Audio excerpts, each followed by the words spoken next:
we're live. That is probably too far away. And we're live. What's going on, everybody? Happy Wednesday. Happy day before Thanksgiving to everybody that is celebrating tomorrow. I am on turkey duty, so that will be my main task for tomorrow.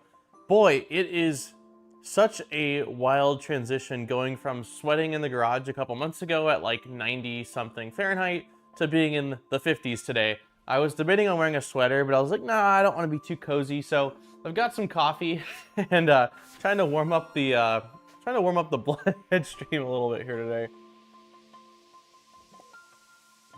today.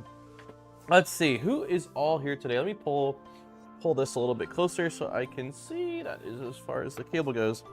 All right, we've got Lisa's here, Greenbeard's here, Armor's here, Raj is here, Los is here, Hassie is here, Tuxedo's here.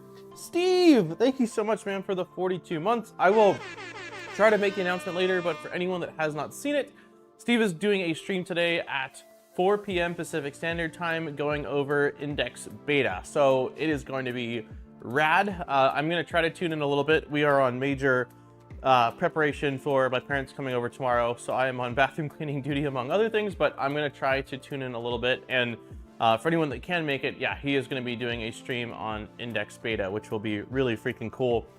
Delmar's here, TT's here, Lord Getface, Big White Radish, nice name. Hobo Banana, Mr. Shoot is here, Nice is here, Trevor's here. I hope everyone is doing awesome.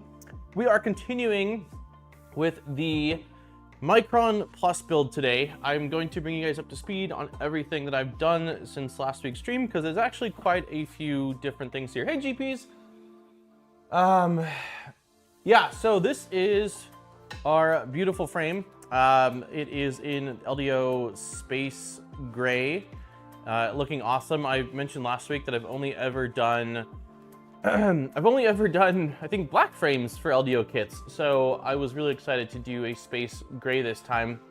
We left off on last week's stream with, I think, just the base done here. Who's that? Graybeard, thank you so much for 22 months, man. Cheers. Happy Thanksgiving Eve. Yes, indeed. Hey, John. So I, after last week's stream, messaged Heart K and basically said, because the question we had was, for this kit, do we know if we are supposed to be preloading these little nuts, the drop-in nuts, or should I just be using the, like, not preloading anything and using the LDO ones later on because there's 100 of them? And I didn't get a definitive answer from Heart K, but it sounded like,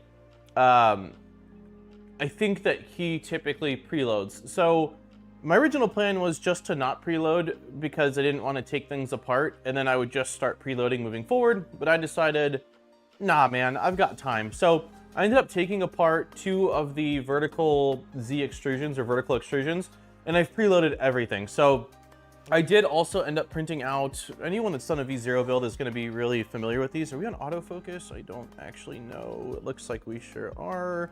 Oh my God, sorry everybody for the head banging. Let me go here. So I did end up printing out a bunch of these little preload guys, and so for anyone that isn't familiar, I suppose I can show. But all that these do is make it so that you can insert a hex nut or square nut. This kit comes with hex nuts into these guys, and it makes it where, oh, come on. It makes it where they're not going to be sliding quite as easily back and forth, and they're not going to slide at an angle. So I printed out a lot of these. I can't remember how many preloads there was, but it was a very large number. And went ahead and preloaded everything. And then I installed the horizontal, like, bed mounting extrusions as well as the top ones as well. So our base frame is basically done. I am pretty happy with how it turned out. There is a tiny bit, if I tap, let's see, is it on this side? Oh, it's not even doing it now.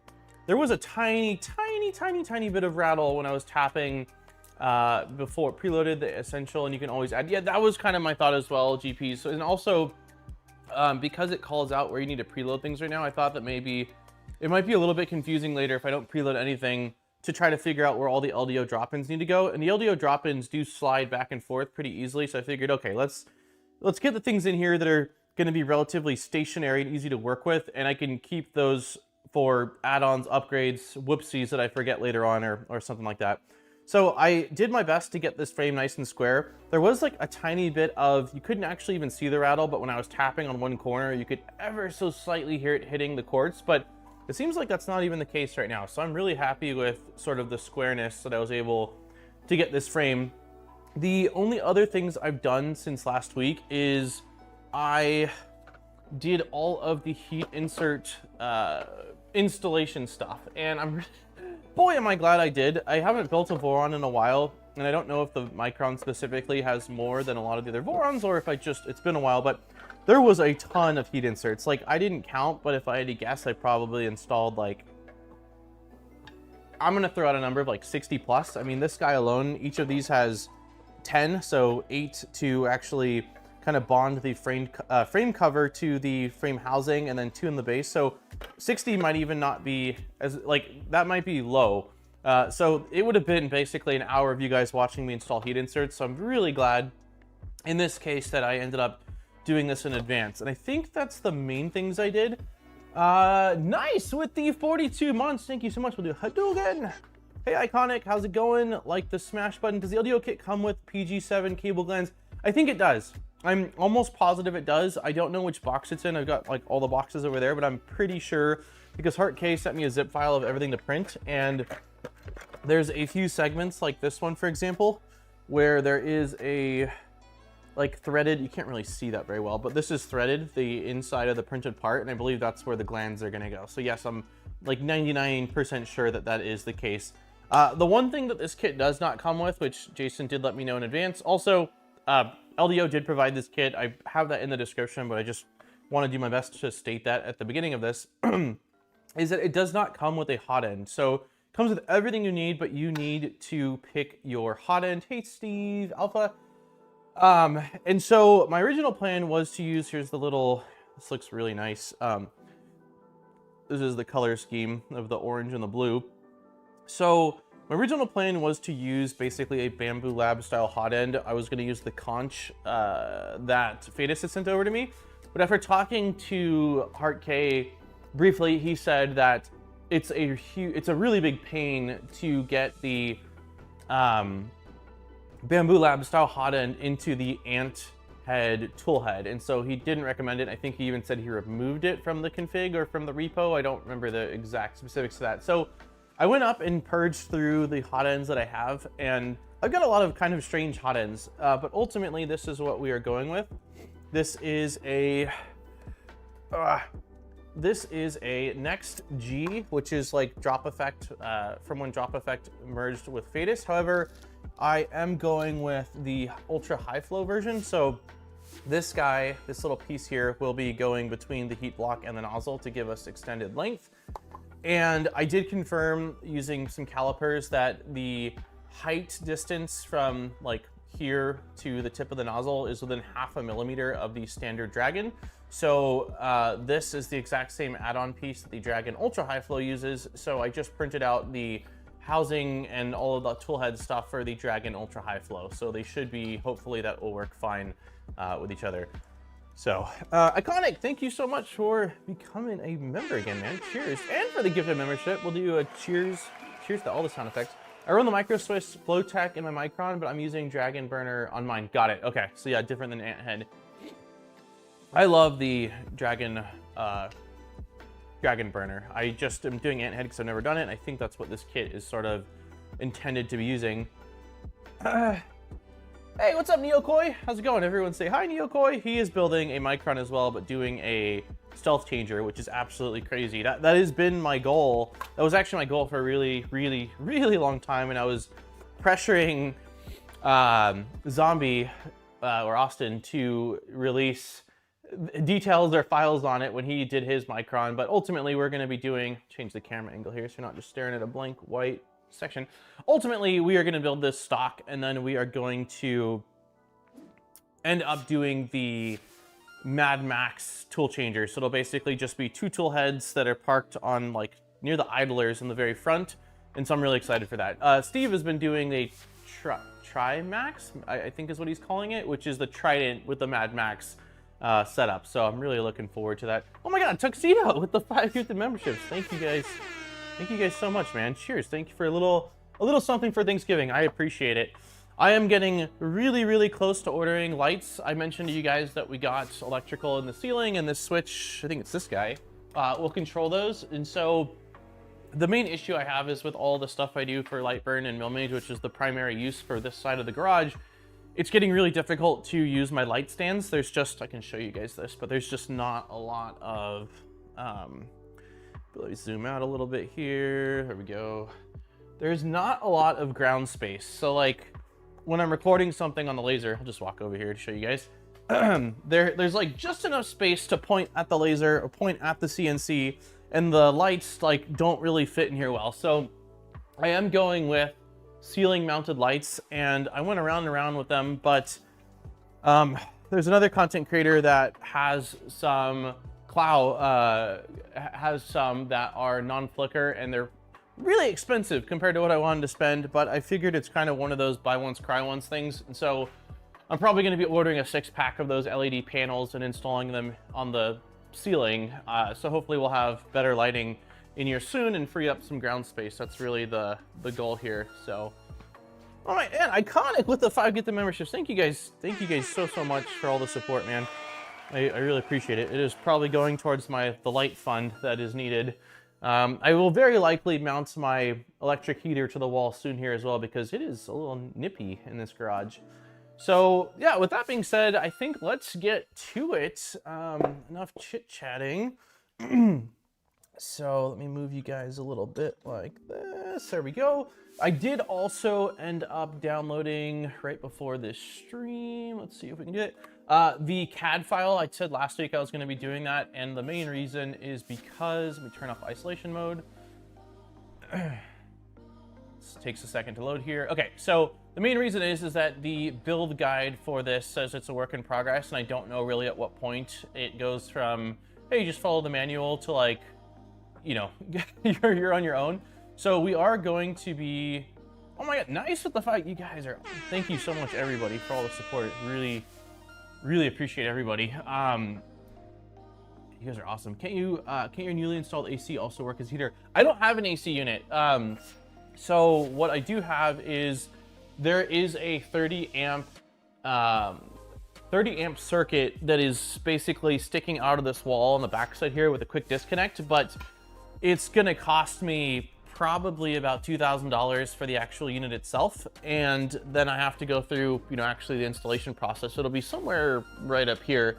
But I had some money I was putting aside for that, but we got hit with an additional $1,700 unexpected dollars from the hospital for Landon's birth, and so that pretty much depleted the funds. I still have like the NICE has donated money towards that, so like I'm counting that as completely separate. Don't touch, that's for that. But like I still probably need another $1,400. So I will definitely get that installed, but something tells me it won't happen. I will purchase it and install, but something tells me that won't happen until after winter. So maybe somewhere around April, because once we'll get snow very likely in the next week or two here, and then I'm not going to be wanting to be out there climbing and working with stuff when it's freezing and soaking wet. So it'll likely be a next year thing.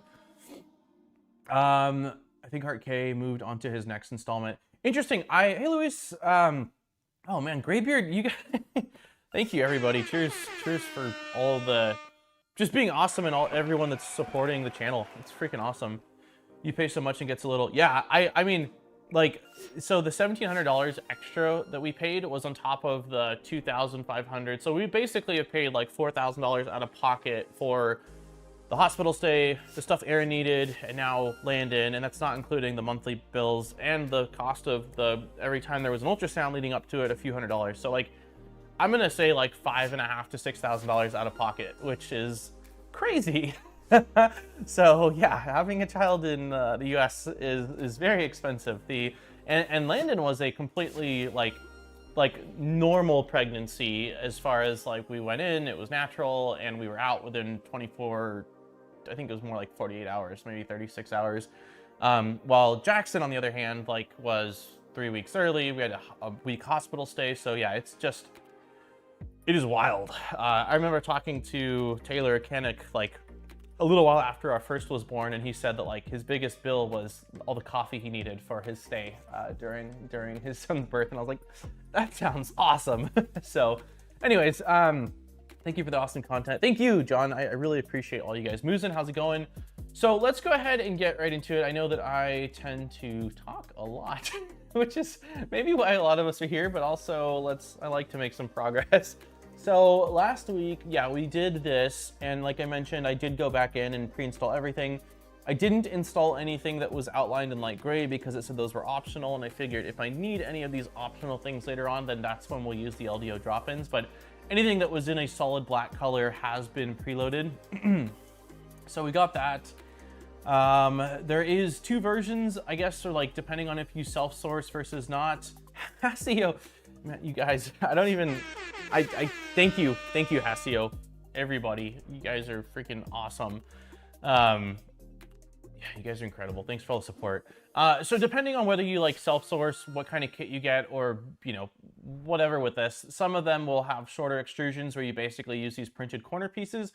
The LDO kit uses long extrusions and you don't use printed parts. So these long vertical guys right here, I'll just show versus tell, or show and tell. These guys have pre-drilled holes, and so you're just using blind joints. Oh, let's not have these fall out. That, you know what? I think I lost one of my nuts. I am almost positive. Hold on here. Okay, on the underside, those can't go anywhere. When I move this, because these preloaded like drop-ins are still sliding, not as bad as if it was just a nut, but they are still sliding. And so is that Tor? Hey Tor, I haven't seen you in a while. Neo, thank you so much, man, for becoming a member. Cheers, buddy. Also, congrats. I liked it this morning, but congrats on all the progress this year and all your content creation. I see most of it. I see over on X. Also, I do see it on Instagram as well. Even on, I'm not on Instagram much. I actually have a separate Instagram account that's just for like trading card collecting, and I've been seeing you over there, and I'm like, how is it correlating these two things? But yeah, anyways, so I'm pretty sure I lost a nut. So the top ones are in, I see 2 and 2 here. The bottom ones can't go anywhere, but the inside ones, I did indeed lose one on this side. So let's go ahead and preload that guy, just so that way we've got everything in place, and I will do my best not to knock that out again. Yeah, on the V0 build I did, these drop-in or slide-in nuts, like they didn't go anywhere, but I think it was because my flow rates were not that great. I was over extruding a little bit. These were all printed on the H2C, and it doesn't appear to be over extruding. So they do fit in and they do kind of stay in place, but they do slide if I go at too steep of an angle. So the good thing is, if for some reason I lose another one, like we can always just use the LDO drop-ins, but I'd prefer not to if we don't have to. So with that, let's move forward here. So those are done. That's installed. I did do that. I did measure those. I'm within like, I don't know, a 20th of a millimeter, or maybe a 10th of a millimeter. So I think we're good. Okay, so next we are doing the panels, which this is, I'm assuming this, install the deck panel. This has got to be on the bottom. Yeah, right? This has to be on the bottom. Install the deck panel. Deck has to be bottom. Yeah, that's the only thing that makes sense. So let's go ahead and zoom out a little bit here. I will be mindful of flipping over this printer. So that way, let's see, if I flip it this way, then they can't slide anywhere. At least those ones can't slide anywhere, I don't think. So let's do that. And let's get that panel. Thank you for the kind words. Just so you know, I'm jealous that you have the LDO kit. My linear rails were such a pain. Oh, I just assumed yours was also an LDO kit, just because of the fact that it was like you're building yours around the same time as mine, and these kits just came out. What is yours then?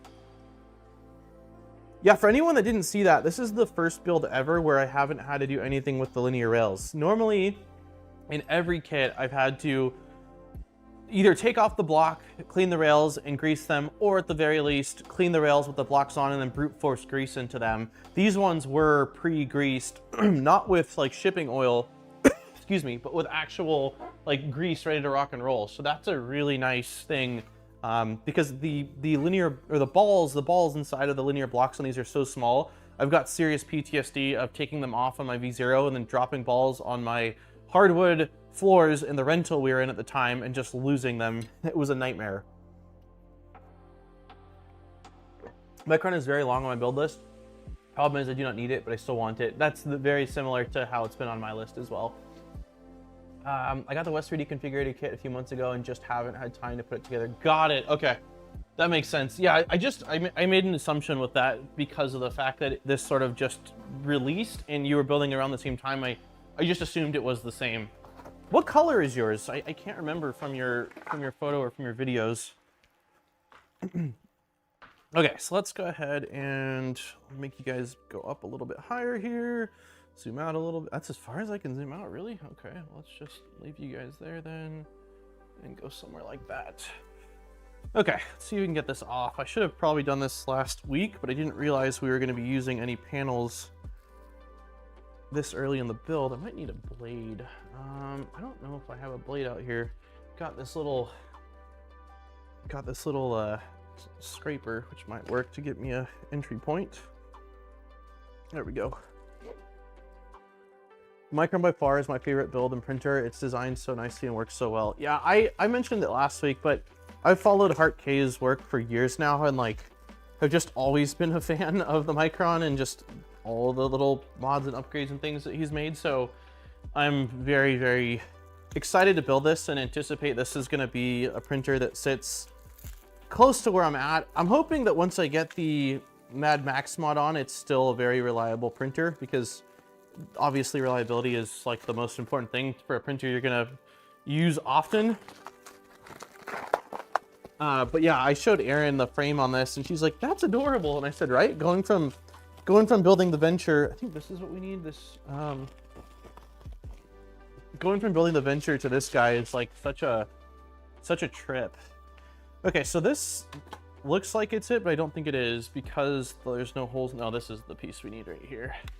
Okay, so let's slap these panels over here. See how well I do. It is cold in here, and I know peeling sucks when it's cold, which we've learned, but this is, oh yeah, this is way nicer. Oh, that is, yep, that is a lot nicer than the paper peeled laser cut stuff I always struggle with. And I will say, I think it was LTX Designs that mentioned using a heat gun, and that did help substantially, but it was also, oh dude, Neo, thank you, man, for all the freaking 10 gifted memberships. Thank you so much. You guys are awesome. Also, full disclosure, Neo, you are the reason that I backed the turtle snapper. I wanted it, and I think I knew of it but prior. Okay, hold on, let me make sure I'm doing this in the right direction. So this is the front of the printer, this is the rear of the printer, and I have to assume that this is, actually, let's look at CAD here. I forgot that it was launching, and so I saw your post that it was launching and was like, oh, I need to get one. I just got one for now. I will likely get more once they totally are like out of the Kickstarter and stuff, but for now I was like, no, I want one at the very least to play around with. Okay, so I assume this is the bottom. Let's go ahead and I'm so excited for Snapping Turtle. I've got I saw how many you ordered and was like, oh my god. Yeah, you ordered a bunch, dude. Okay.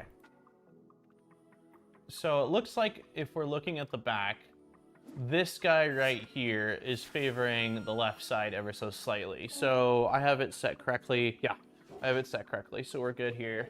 I just wanted to make sure I had that correct. So the next thing I need to do is just align. And I wish that I had, I'm surprised with how small this build is that it still feels like the camera is not high enough. I might end up doing a ceiling mounted camera again. I have a pretty nice camera that we used as a ceiling mounted camera when we were in the rental, but I originally was going to mount it in the studio, and now I'm thinking I might mount it down here I have to run the cables like all the way down here and all the way down.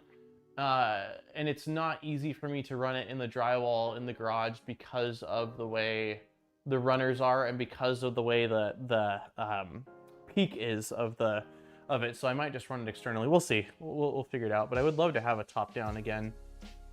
Need 6 for the stealth changers with six box turtles. Need 3 for the Micron and 3 for the future projects. Might as well get Kickstarter pricing. Yeah. Were you able to get like the early Kickstarter? I wasn't. I was a little late. It's still discounted. I think I got like $10 off, but I saw that the early pricing was like, I saw that the early pricing I think was like an additional $10 off per, which definitely adds up when you're buying at quantity like that.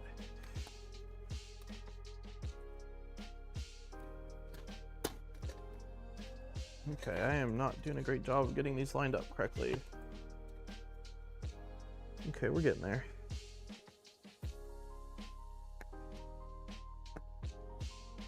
Okay, now hopefully I can mirror these. Let's see, so this one needs to go right about here, I think, and this one needs to go right about maybe here. Let's see if I can see them. We're getting there. Let's bring this guy a little bit further down. Oops.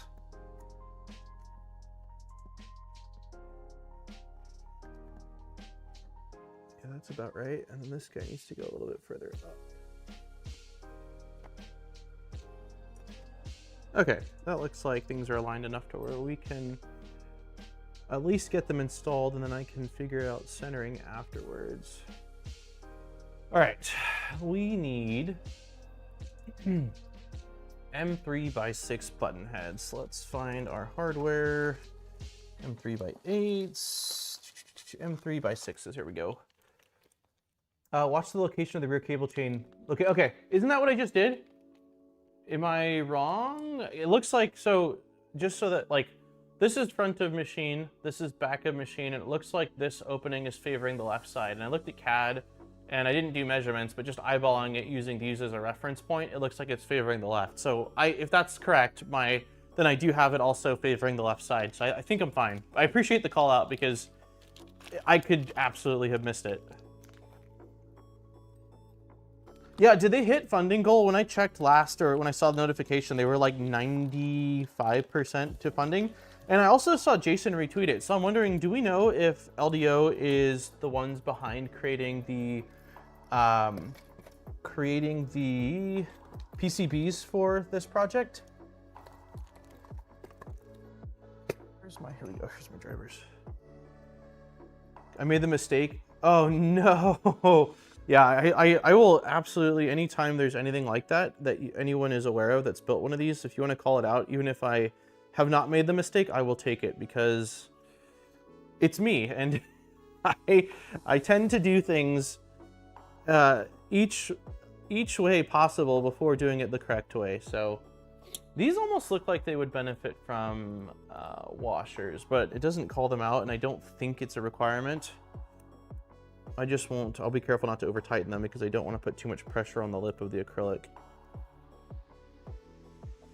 They hit the goal this morning right after. Oh, sick. All right. I figured, I mean, I think that when I got them yesterday or the day before, it was like the first day of the project. So I was like, or the Kickstarter. So I assumed that they were going to reach it. Let's see. That looks sort of centered. I'm just going to eyeball it right now. And then if need be, we can probably adjust them later. That's probably plenty tight. I'm just gonna do just a little bit like that, a little bit like that, and a little bit like that. Cool. That is definitely crooked, actually, now that I'm looking at it. Is that gonna bug me? Yeah, it is. Okay, let me try it one more time. I think I would prefer it. I don't think I care as much if it's favoring one side, but it's actually at an angle. So let's move this like that. Okay, that looks a lot closer. Maybe a tiny bit like that. Yeah, that seems fine. Okay. We can adjust it later, but I just saw that it was not even just shifted left to right, but like basically shifted like this at a slight angle, and the fact that I saw it right now means that I would have stared at it begrudgingly later on if I didn't fix it right now. Okay, I think that's probably plenty tight. Okay. All right. Did you print the out EMS stuff? Or are you going completely stock? Everything. I don't even know what EMS. I don't know what that is. So I'm going with whatever the LDO kit comes with, which I think has upgrades. Like I don't know. LDO Micron. LDO Micron Plus. I know that this kit has quite a bit of little upgrade things, so I don't know what is like considered stock for R1 or not. Wait, why can't I scroll down? I guess I can't scroll down. Can I zoom out a little bit? There we go. So yeah, should be exactly how mine ends up looking. I mean, minus obviously the color scheme, but yeah. It works pre-R1, but it looks nicer with a tighter radius. Yeah. With the future mod, you might want to do EMS. It's a substitute for DIN rails. Oh, interesting. What is that? EMS. Oops, Micron Plus EMS.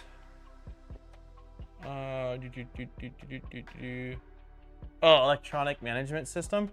Is that basically, because on the Trident I'm using like reverse electronics, but with the way this base is with these extrusions going across, I'm not exactly sure how it works. Hexagon. Oh, got it. Okay, I've seen that before, where you can kind of just piecemeal things in there. Yeah, I'll play it by ear. I don't know what exactly electronics wise it will be required for going to the Mad Max. I would assume, since this is using Nighthawk, maybe just another Nighthawk board or like a Nighthawk hub. You can cut it out on the CNC laser. LDO kit is pretty stacked. Okay, yeah, we'll continue as is, like per the initial plan, but I'll definitely keep that in mind when it comes time to do some of the conversion stuff. Okay, so DIN rails we've got. I do need to find the pieces we need, which it's been kind of tricky to locate a lot of the pieces just because there's so many of them and there's so many small ones. I don't know. Let's see, this will take me to the STL file. So let's find out first off if this is... Okay, so this looks like it's not in an accent color. So let's see if I can find it. Okay, yeah, I got one. So it's going to be in blue. What are these guys? 1, 2, 3. And...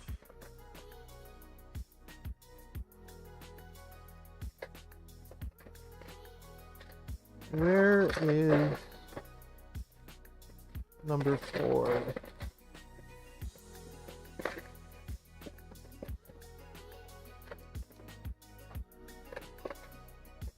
Here it is. That wasn't too bad. Okay. Let's see. LDO Micron kit is overkill on value. You can cut Hobo. Yeah, I've heard it changed a lot from previous versions. Mine was pretty sound, to be honest. Okay, so we've got these guys, and we are going to slide them on. These can only go on one direction, so it looks like this is the direction. Maybe. Yep. Ow! Ow! It's not that it's sharp, it just popped onto my nail, and it's cold in here, so it did not feel great. I will be a little bit more mindful with the other ones to not have my nail right there. Okay, I'm gonna push this against here. Okay, there we go. That's better. Let's not use our fingers. Let's use our work surface. That seems like a safer route.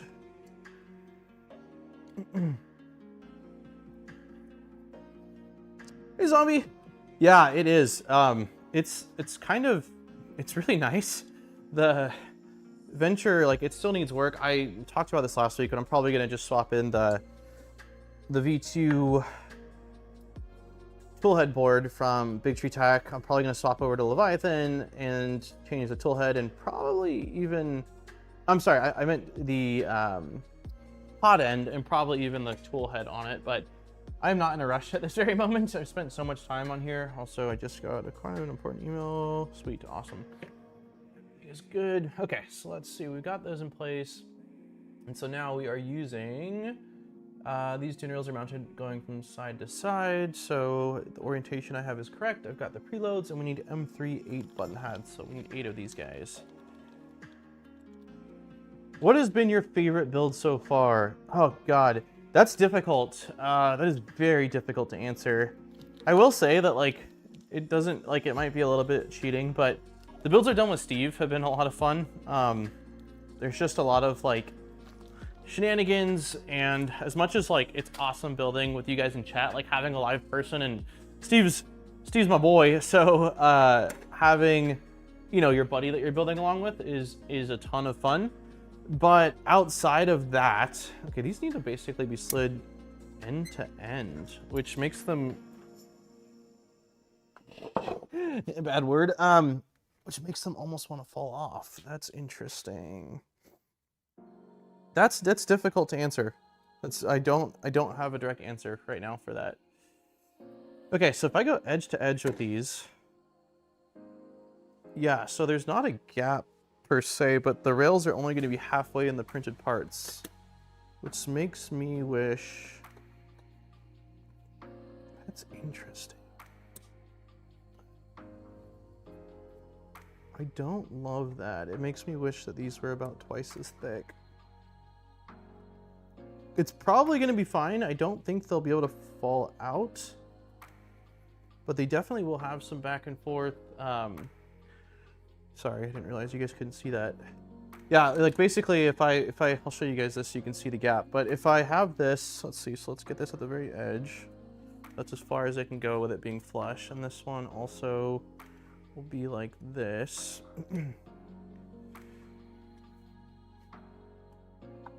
Okay, so this is what the printed piece is edge to edge. And if I have this over here, we've got a gap. Well, let's do, maybe, God, it's hard for you guys to see that. Let's change the camera angle. This is the gap.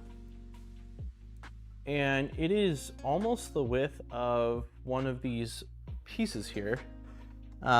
So once I attach these, like this one, it's gonna have some slidability, like at least the rail will. The printed parts won't. So it's probably fine. Had I known this in advance, I think I would have just scaled these parts up in Z, so that way I could make them wider and that not be a thing. Check the listing images. Check listing images for. I know what you mean. I know what you mean. I built View 2.4 and rebuilt my Micron at the same time. Listing images.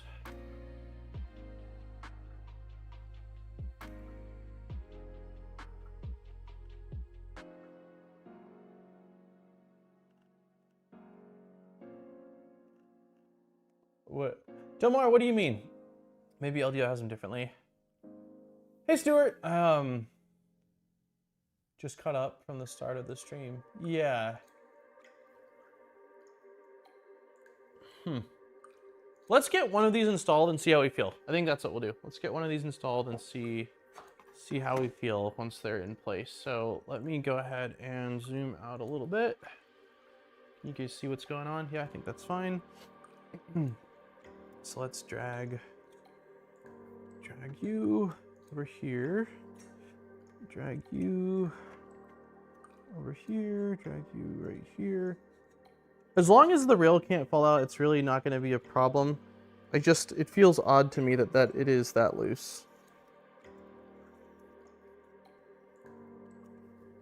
Okay, so let's just keep this far out and I'll slide it in when I'm actually bolting it. Okay. So, yeah, this seems correct.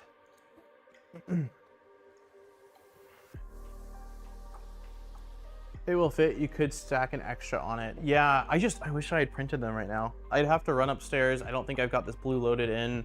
I'm curious to see, are we actually going to be doing stuff with the din rails right now, or is this a situation where I should just wait on this? We should probably just wait on this. I think I'm just gonna end up doing, I think I'm just gonna end up printing them out either twice the width or like 50% wider. Let's just do that. Let's do that. There's no, it doesn't look like right this very second we're stacking electronics, so that'll be on my to-do list of things. I'll be happier with it.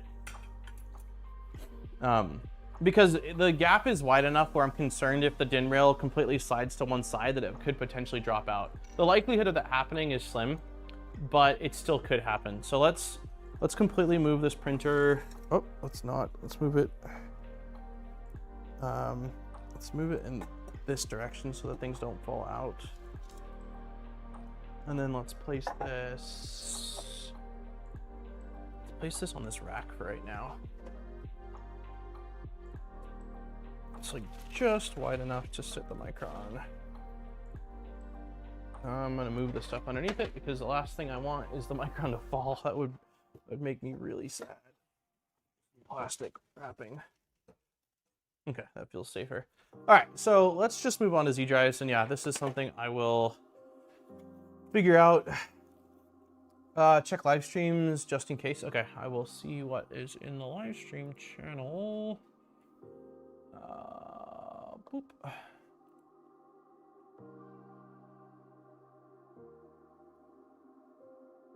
What am I missing?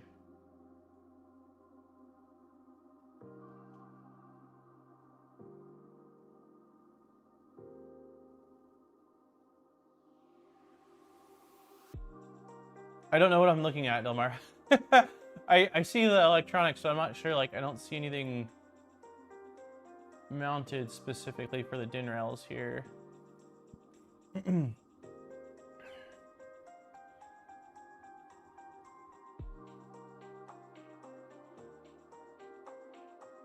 I am very excited to use this PSU. The fact that it's small, has 24 volts as well as 5 volts is freaking awesome. It looks correct. You might have to change the spacing for electronics later. Got it. Wait, are you thinking that if I make it wider, I might not have space for the motors then? Is that what you're getting at?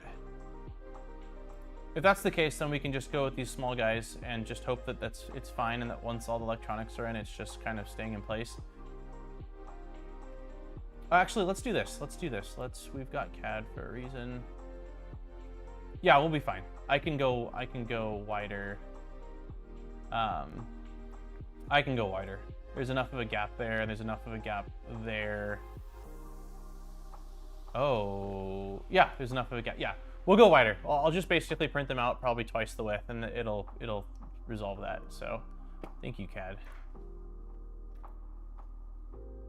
Hi, Bubs. Are you gonna take a nap soon? Yeah. You what?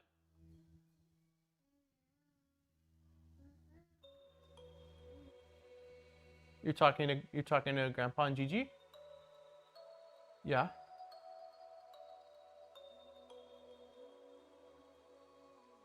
Gotcha. Are you watching Daddy on TV in there? Yeah. You coming out here? With no shoes on? Goodness. Goodness. I can't carry you right now, Bubby, so you have to climb up, okay? You gotta show off your cool shirt, dude. Alright, stand up so they can see your shirt. Oh, no, don't press. Please don't do that. Show your shirt. Move your arms so they can see it. Yeah. You say hi to everybody? Hi. Hi. Okay, Daddy's building, Bubbies. He's making slow progress, like normal. Do you see him on TV?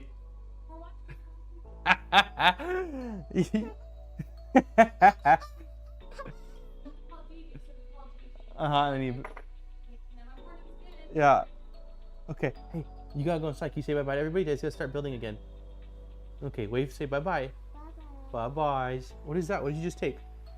Daddy needs that. Can you leave that there for Daddy? Daddy needs that. Can you put that down, please? Okay. You gotta get down, Bubbies. Ready? 1, 2, and 3. Okay. I'll see you in a little bit, okay? You can basketballs for outside, my love. You can't bring that inside, baby. Can you put that on the ground, please? Daddy will clean it up. Here, let me see the basketball. Here, you gotta go inside, Bubbies. Mommy's watching you right now. Jackson Alexander. Come on, you can't go right now. Let me walk you inside. Later today, you can probably come out, but it's cold in here right now. You gotta hang out because you're talking to Gigi, okay? All right, I love you. Close the door, please. Thank you. Oh, he slammed the door. He wanted to shoot some hoops. All right, let's put the basketball back here. Okay. I guess he told Aaron that he wanted to talk to Grandma or Gigi, and like after Aaron was distracted and talking to her mom, he decided to run off and come out here. Okay, let's do this. More of the orientation generals, LDO has changed from horizontal and vertical in the past. Got it. Yeah, it looks like it is horizontal in this case. I did preload them correctly, but there's just still that gap. So remove the upper flange. Interesting. So let's find this stuff. This is going to be in a separate box than what I've got right now. Let's see. I'll bring the motors. And I think this is probably going to be inside of a motion. Let's see, cables, motion. Yeah, let's grab this box. Okay.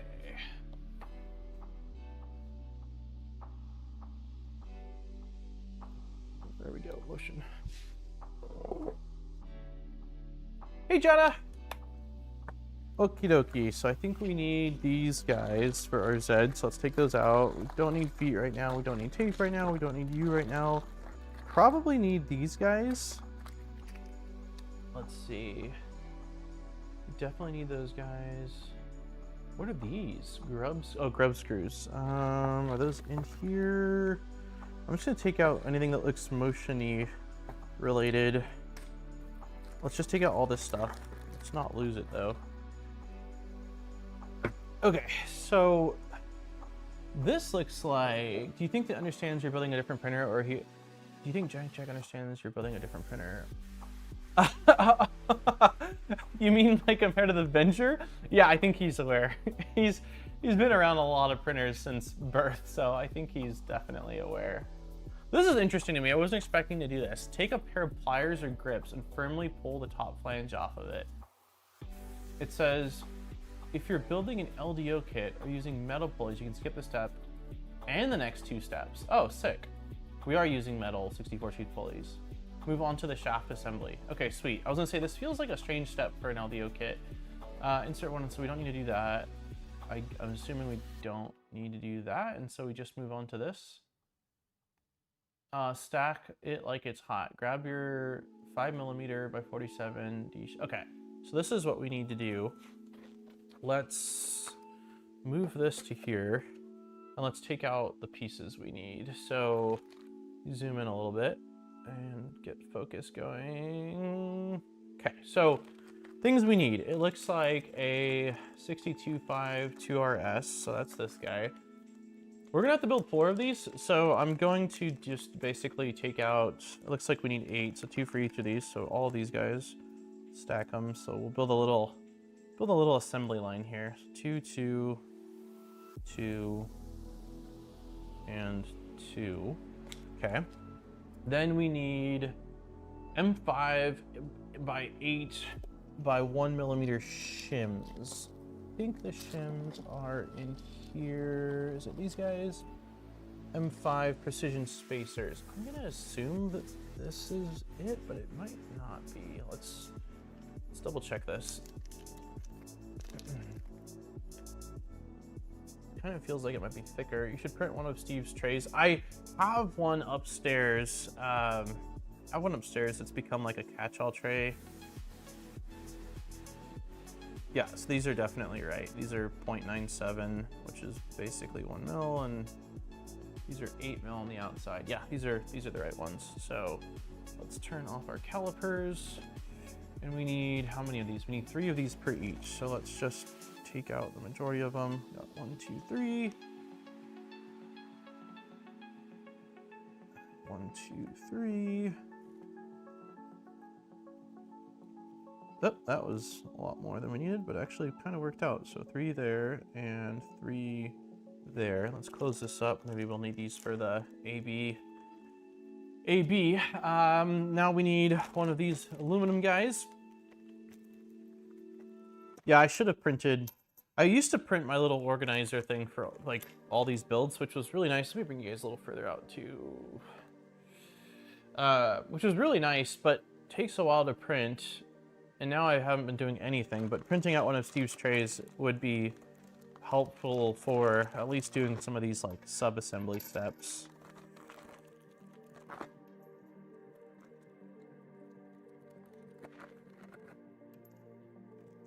Organization is absolutely something that I know makes a build go easier, so I have no excuses really. Okay, now these are all the same. Pulley, 16 2GT, 5mm bore, 6mm belt, 10 pieces. So we need 4 of these guys. Where's Steve's tray located? I'll get one printing for building tonight. I think he hosts everything. I know he's got it all on like his GitHub, but if there's another place he hosts them, it's possible it's on printables, but it might just be in Steve's GitHub. I know that's where he hosts most things. If you just search like Steve Builds GitHub on Google, it'll pull it, and then he's got pretty good naming conventions, so it's probably, let me try to find it actually. Let's just check this here. Desktop, Steve Build, oops, oh, we'll do capitals, it'll figure it out. GitHub.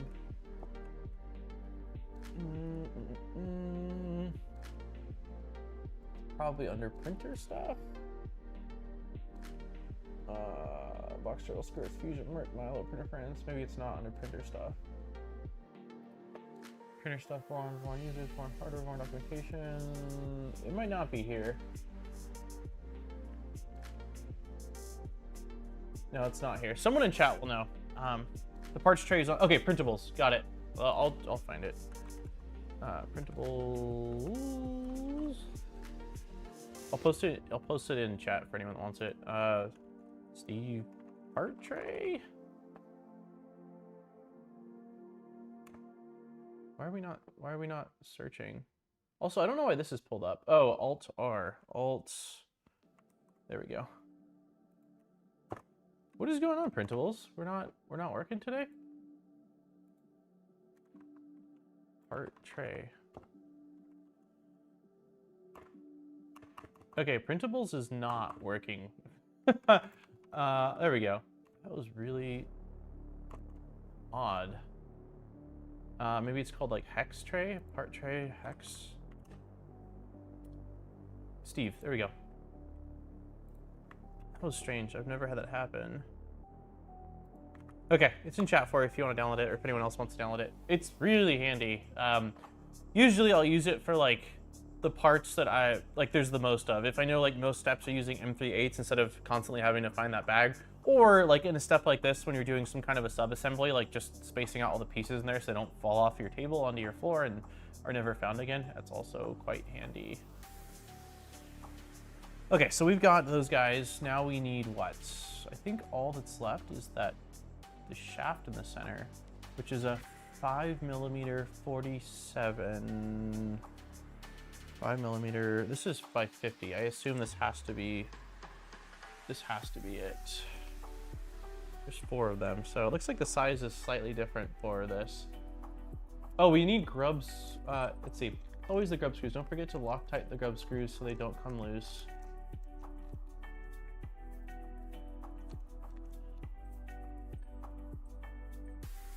I don't see grub screws in this step. Is it in the next step? Or no, I'm sorry. It's probably talking about the grub screws, these guys, right? I assume. Oh, and on this guy. Okay. Are these preloaded? These are not preloaded.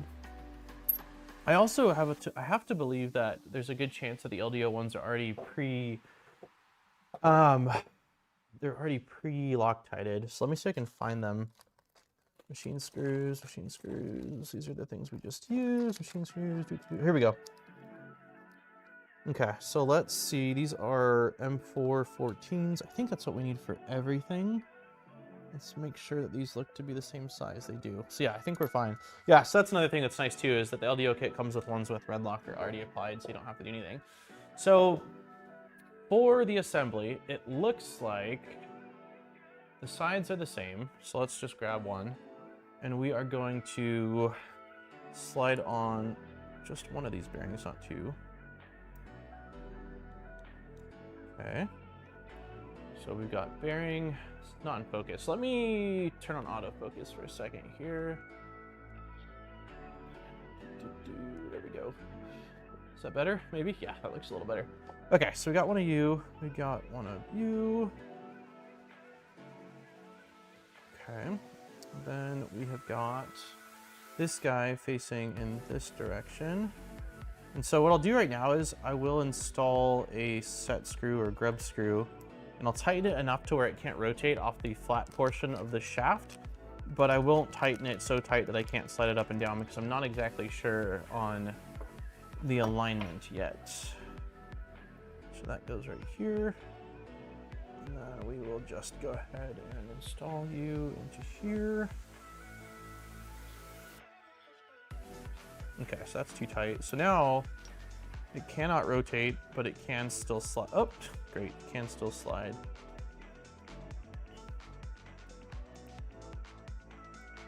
I wonder if it's easier to build this against the tabletop, like vertically, so that it can't slide like that, maybe? We'll try that for now. Okay, and so next we've got one of these guys, which is going with the teeth facing that way. We'll do the same thing here.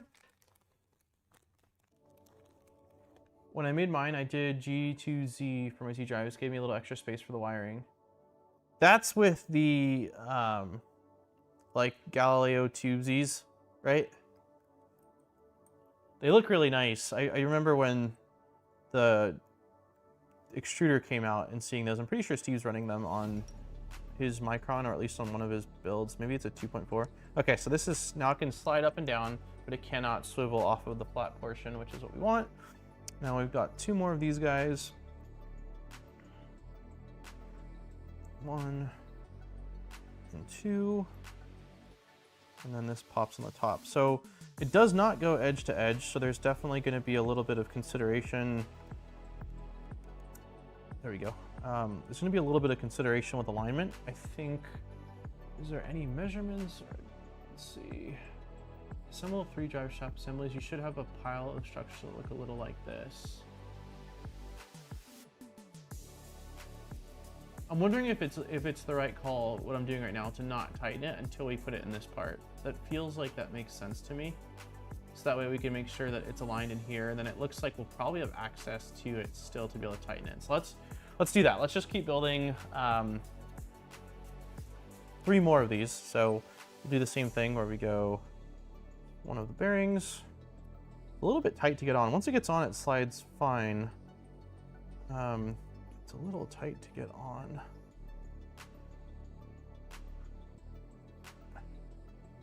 Interesting. There we go. Okay, just gotta be real specific about it not being angled. Okay, that goes like that. Let me scroll back up just so I can see that image. Okay, this goes like this.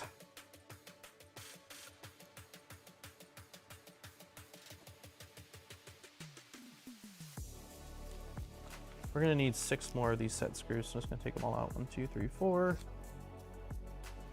5, and 6. Also, someone remind me, in half an hour, we will open up the giveaway for the Polymaker filament. Sorry about focus. I've got autofocus on, but it doesn't seem like it always wants to focus on the hands, man. It's always the hands. It's kind of annoying. Now it's not. Now it's focused on why is it focused on that?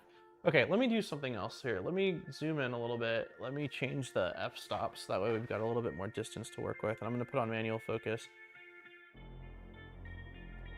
There we go. That looks like about the range I want it to be.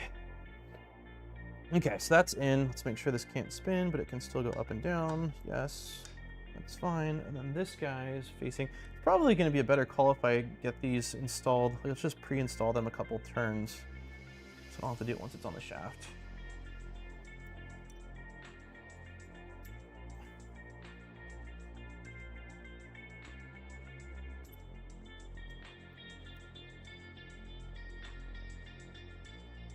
What was the problem with the bamboo hot end? So I don't remember the exact, I can read really quickly what HeartK told me, so that way I'm not making things up. Hold on, let me grab my coffee too. It's probably cold now, but so what HeartK said, where is my DMs? Here we go. Actually, I think he told me this via Discord message, not X. So let me see here. HeartK, here he is. He said, okay, I would recommend a different hot end if you can. That bamboo hot end is a pain to fit in Anted, so much so that I removed the mounts from the repo. So that's what he said. It's just tough to fit in. It seems like it's probably possible, but since he told me that kind of up front, I figured, what the heck, I've got, you know, another option I can use. But if that's what you've got for it, it is still in the config. I did see it there too. That's why when I was initially deciding on what hot end to use, I was like, oh cool, I'll just use conch because, well, it's in the configurator. So yeah, I think you can still make it work, but it just seems like maybe it's going to be tedious to get it installed. Oh, these also have, I'm a goofball, which we are already aware of, but these actually have two. These all have two set screws. Of course they do. What am I doing here? Do we even have enough of these then? Let's see. Okay, we're gonna need to use all these, I think. Unless, yeah, we're gonna use, that's strange. Okay, we'll use all these. So I've got two installed there. I think that the one on the flat portion of the shaft is really the one that does the heavy lifting. But if we have enough, which it looks like we have exactly enough. So let's do both. The mount, oh, the mount's gone. Got it. Then yeah, I don't know. Maybe reach out to HeartK in the Doom Discord and just say, hey, this is what I plan on using. I was watching, you know, Modbot stream and you mentioned that you recommended not using it and removed it, but that's what I've got. Is there any way I can get the file or whatever? I have to assume that people have used it, and that's why the mount existed in the first place.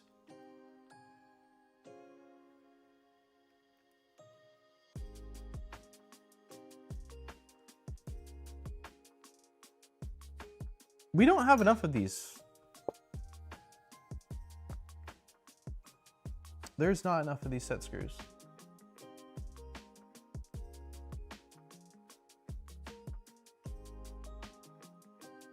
Unless there's another bag of these somewhere, we don't have enough. I'm just looking. So like this has two, this has two, this has two, this has two installed, this has one, this has one, this has one, and this has one, and there's only 3 of those set screws left. So is there another bag of these, or were we only intended to install one on the flat portion of the shaft? That is the question at this point. That is the question, and don't forget, loose scope screws the main reason.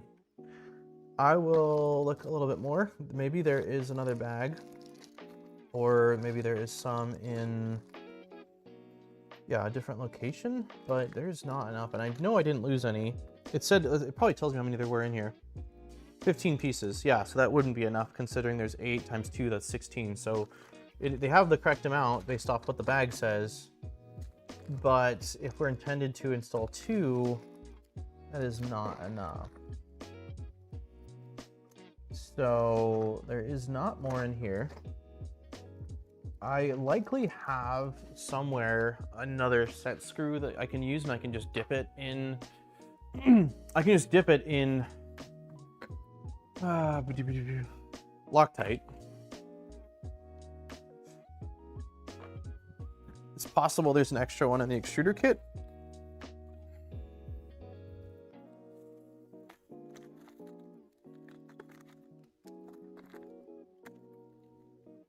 Okay, there's two in here, which looks like that's probably because this only has one spot, so let's steal one from here. There is a flat on those shafts, yeah. So I'm wondering if it's only intending for you to use one, and because the flat portion is going to be the spot where you're, like, it's doing all the holding. So, okay, do we think we should just use one? The reason why I'm asking that now is because although I just found an extra one that we can use, we still have, what are they?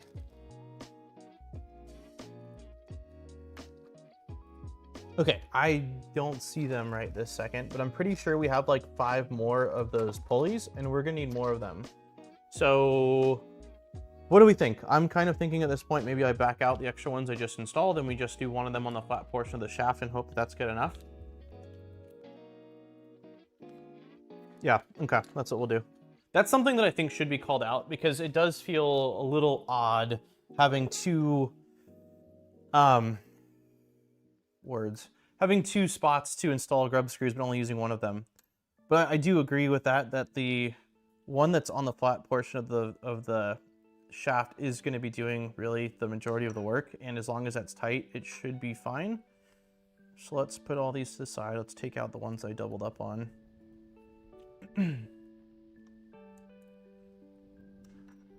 Yeah, that's how I was initially doing it, but because I saw that we had a bunch of these little set screws and there was open threads, I wasn't sure. Okay, so I think that's everything. So that should be a total of 8, and this had 15, so 9, 10, 11, 12, 13, 14, 15. Yeah, so we're good. I used 2. Yeah, I mean, I think that 2 is not a bad thing, and in the past, that's what I've always done, but based off my math and what I'm seeing here, it doesn't appear that we have enough to do 2, so. Hey, Marlene, happy stream day, Daniel. Thank you so much. That is my mother-in-law. If everyone can, if we can get a hello, happy Wednesday, Marlene in chat, that would be awesome. Okay, let's continue where we left off. Sorry for that side quest, but I do think that that is a big part of why we stream, is to figure out these things, because I'm sure someone else will run into a similar thing and see the stream and be like, nope, we're just using one.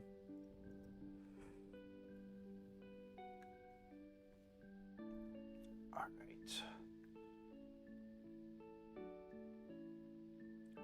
I think I probably have spares somewhere. Tuxedo. I'm sure I do. Let's see.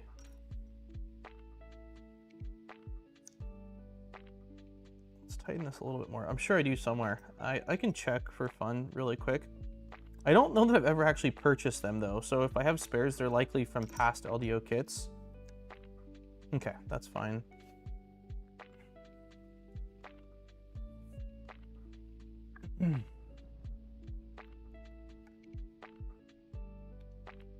Hey, Down Under. Yeah, I can check really quickly. I know I have in here like a,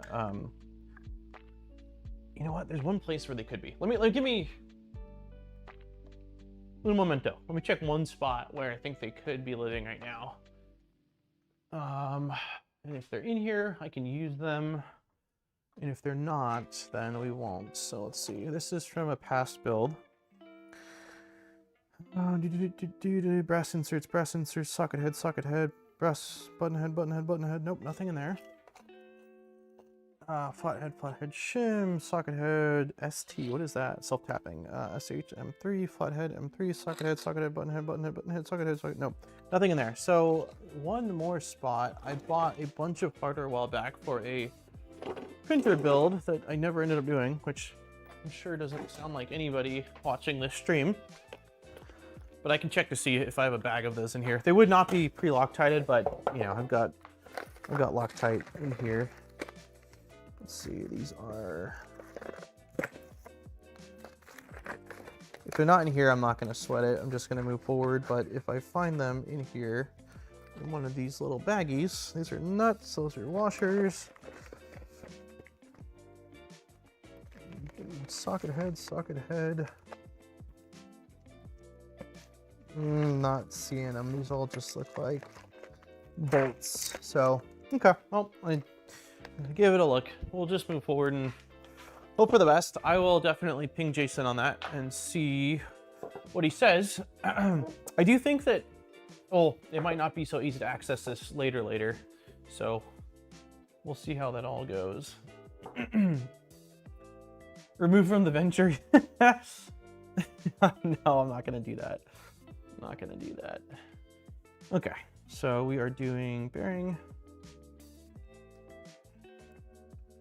Shim this guy face up.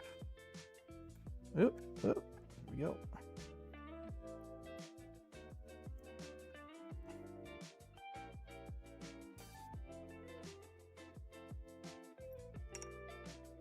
Okay, that's exactly how I want it. This guy face down.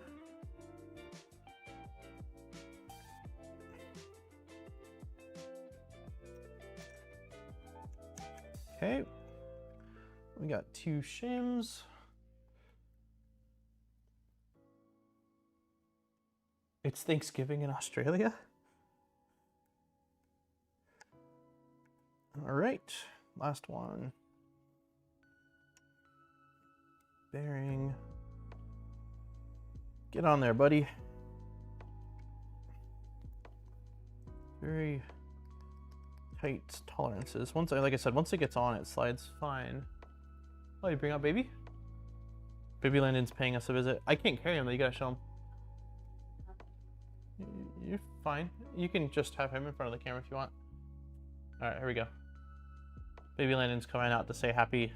I should have said that Aaron's bringing the turkey.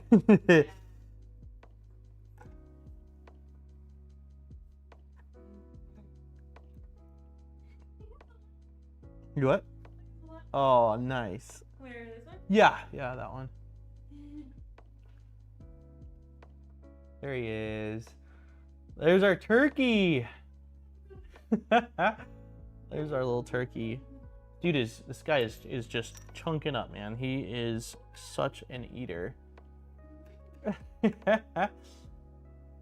He says, I'm excited for turkey. He likes the laser. Yeah, or the light, yeah. He's like a moth, basically. Yeah, bring him over. I can't carry him right now, but... What's up, bubbies? Is this gonna be your first printer, huh?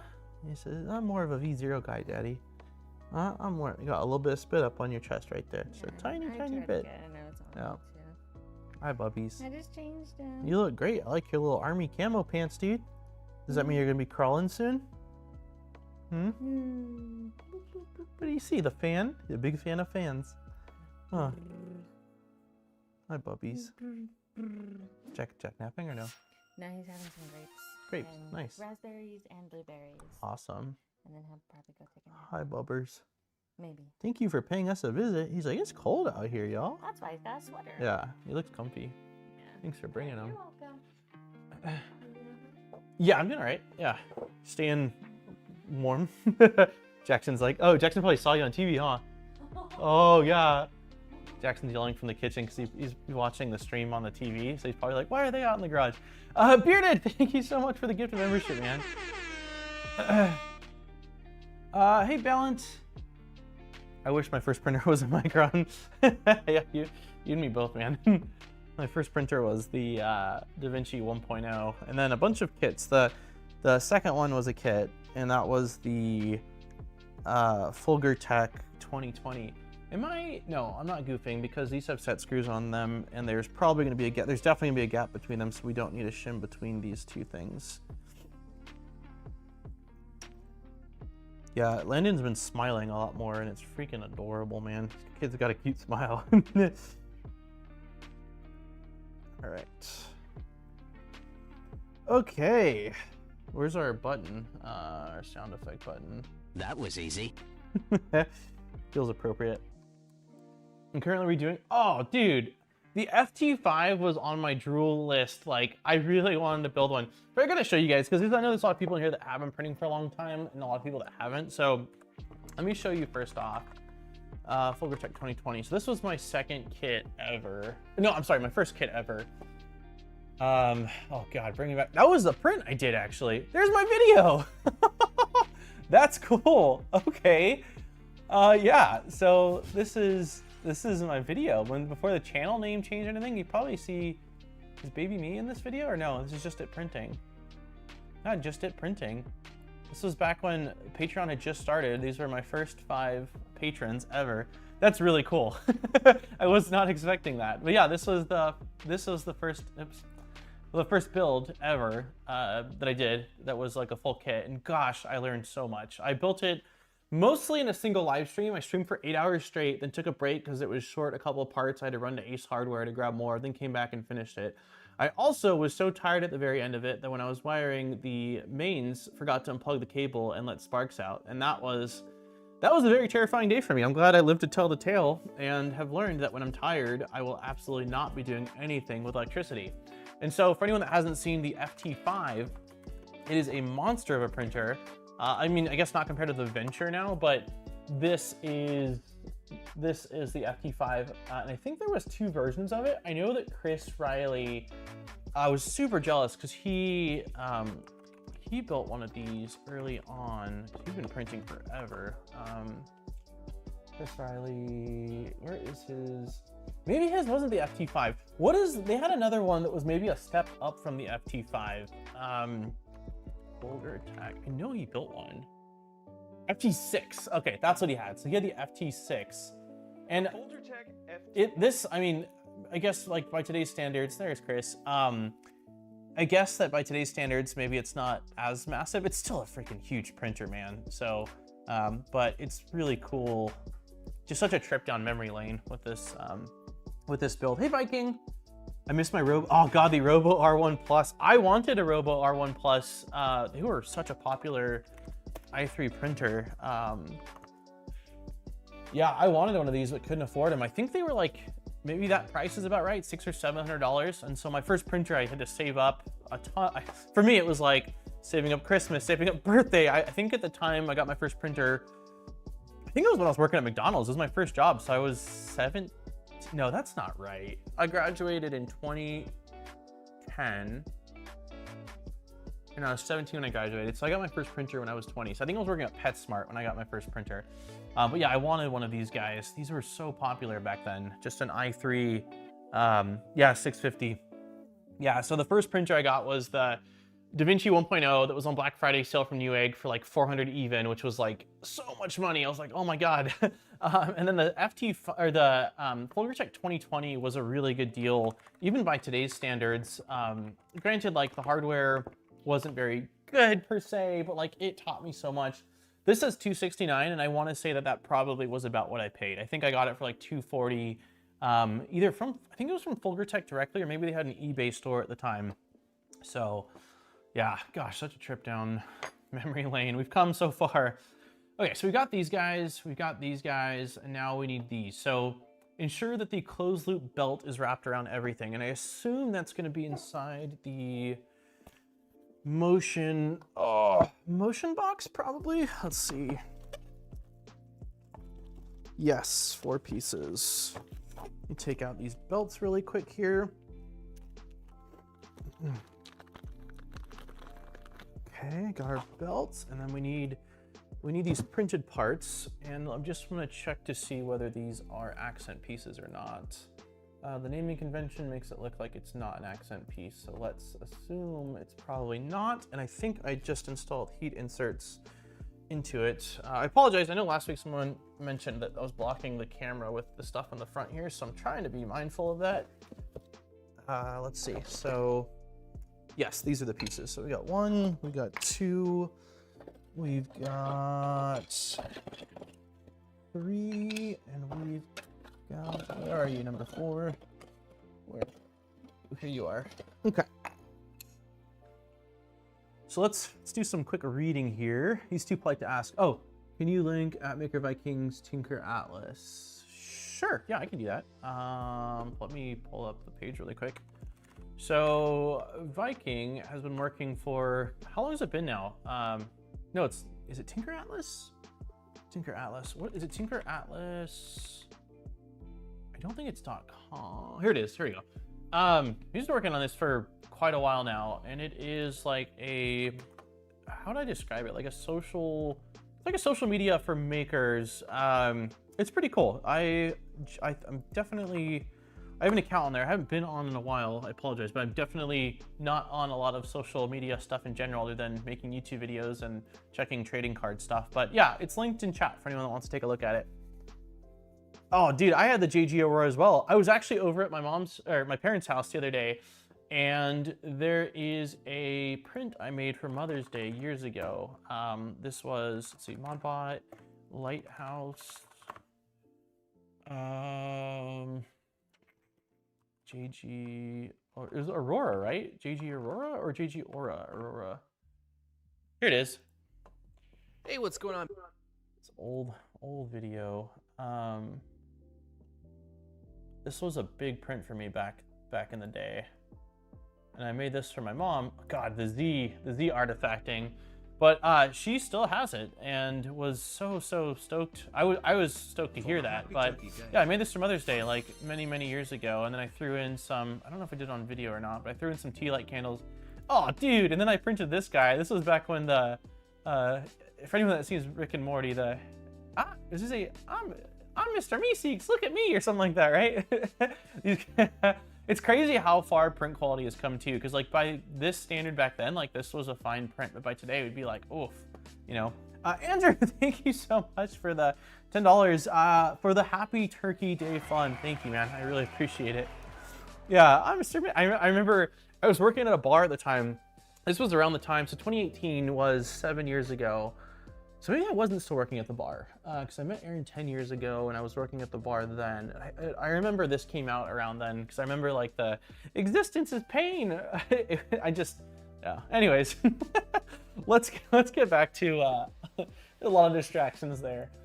So, okay, prior to preparing for this step, ensure the closed loop belt is wrapped around the pulley. Great. Once in situ, there is no way to add the belt after. Okay. There are two versions of this. After seating in their peg, check the bearing are seated correctly in the recess to prevent any miss. Okay, so what we're gonna do at this point is grab each of these things we just built, set them in here, and then I'm going to make sure that the spacing is correct, and we will tighten down those set screws, and then that will be it for this tiny little section, and we'll move on.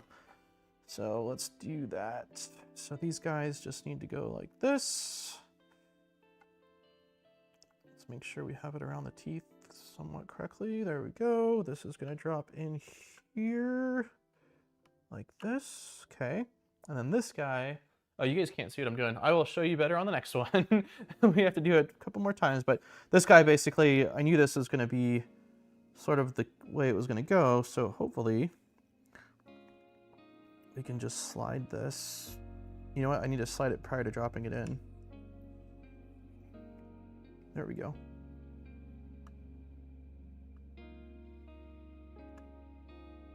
Nope. Really awkward to show. Okay, let's push this through. Separate these out. There we go. That looks better. Okay, so I think that's pretty much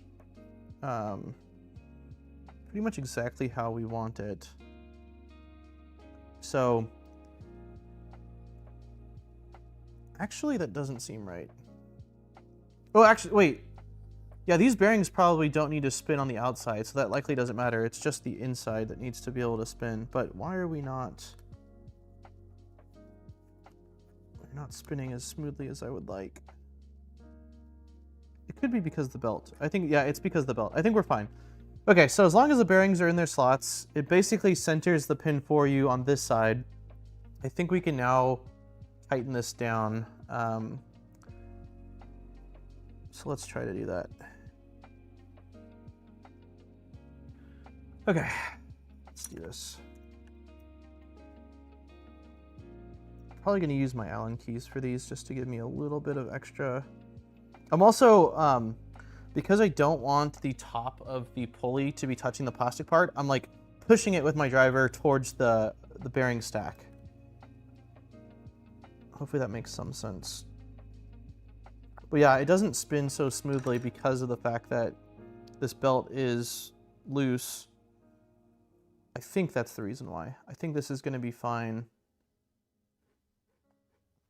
For fun, let's try one other thing here. Let's try dropping one in without the belt, and I just want to verify that what I'm saying is correct. So let's slide you like this. Let's drop you in here like this. Oh yeah. It's totally it's the belt that's the reason why it's not like, it spins great. So the reason why this one is not spinning at all is just the belt. So we are doing things correctly, I believe. Okay, so let's grab our Allen key. We need to know who's the better Dan. Dan, Danny, or Daniel. All great Dans. All great Dans, man. There's room for all the Dans. Okay, so I am just going to use this to tighten this a hair more. That was actually already plenty tight. Oh, those were surprisingly already really tight. Okay, so I think we're good on that one. Let's just carry on here. Get the belt slid over.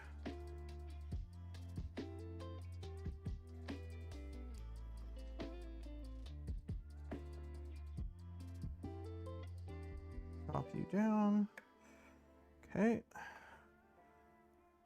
Everything seems like it's aligned. Let's slide the pin all the way against the wall. And then we will rotate this guy. Can you guys still see what I'm doing? Yeah, I think so.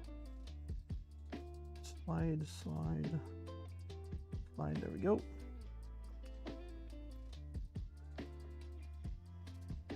Hopefully this is okay, the pin. Oh, you know what?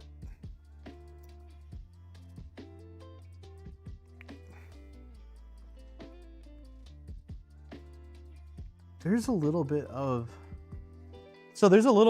back and forth play inside of this. So I have a feeling that I probably want to get it kind of centered. Is there any specific instructions? No, there's not.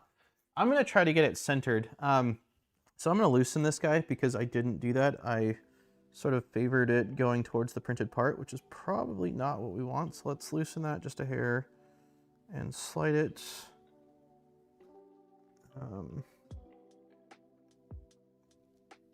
That seems kind of centered.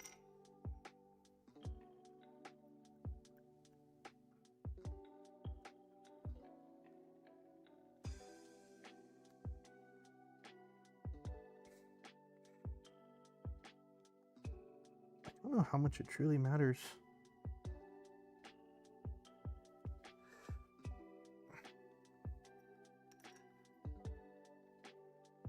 The only issue now is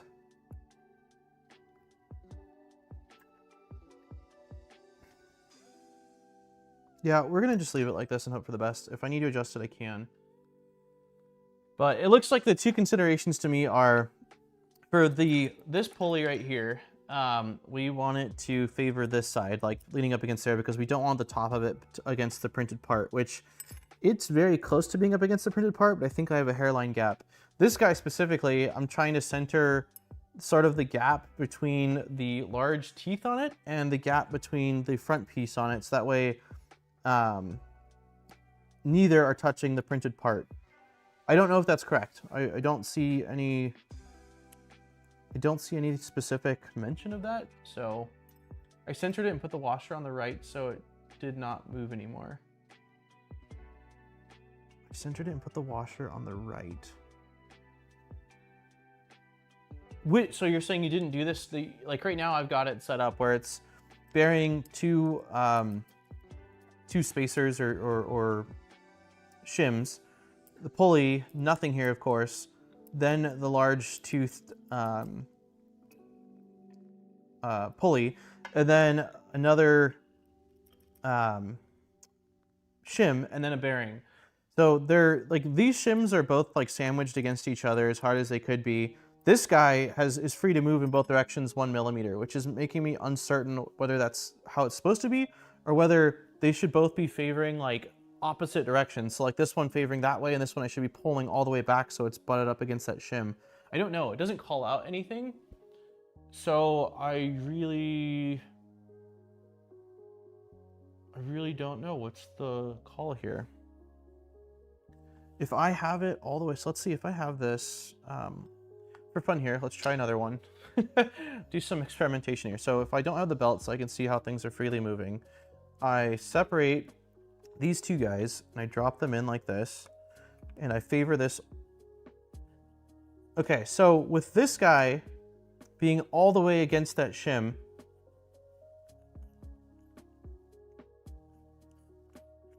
I think it is rubbing a hair. Maybe not a lot though.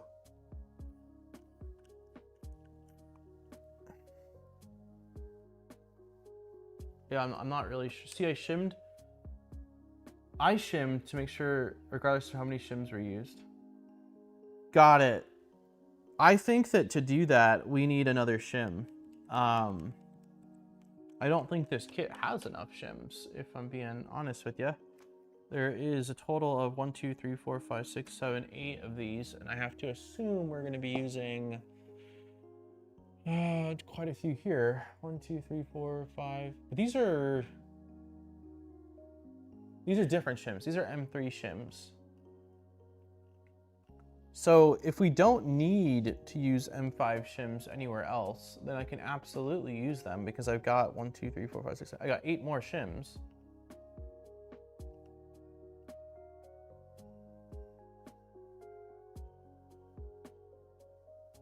Yeah. I'm gonna leave it where it's not fully up against it. Where's the one that I finished? The one that I finished is, oh God. Which one did I finish? That's tight. That's loose. Okay. So the one I finished is this guy. So let's just leave this as is and hope for the best, which is I did my best to sort of center it and not have it up against that wall. It's definitely not perfectly centered, but it's at least not rubbing against the wall, which is my primary concern, I think, more than anything else. So let's just keep rolling with that. Let's just keep doing that. So yeah, so for this guy, I know that I want it basically pushed up against that way. So we're just tightening it.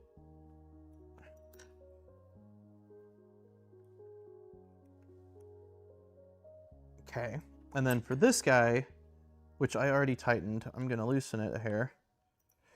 Okay, and now I've got the ability to slide it, and I'm using the front of it. Let me see if I can get it in focus a little bit. It's really tough because it's black and there's shadows, but using the front lip here and the back of the large gear to sort of center those distances in this opening. It's not a perfect center. I will admit that. I'm not doing a perfect job of centering it, but the reason I'm even considering it is because it seems like when I have it all the way up against that back single shim, it's able to rub against the printed part. And long term, I don't know what that's going to do. I don't want to find out. So this seems to be the better route to go, hopefully. Okay, so that's done. That's done. Don't forget the giveaway. Is it time? Holy crap, half an hour passed by? Okay, all right, yeah, let's get the giveaway link open. All right, pinning this in chat. All right, Polymaker giveaway link is officially pinned in chat. We'll leave it open for half an hour-ish, and then we will do our drawing. Okay, this is around the teeth. This is there. Okay. Yeah, doing our best to get the pin centered.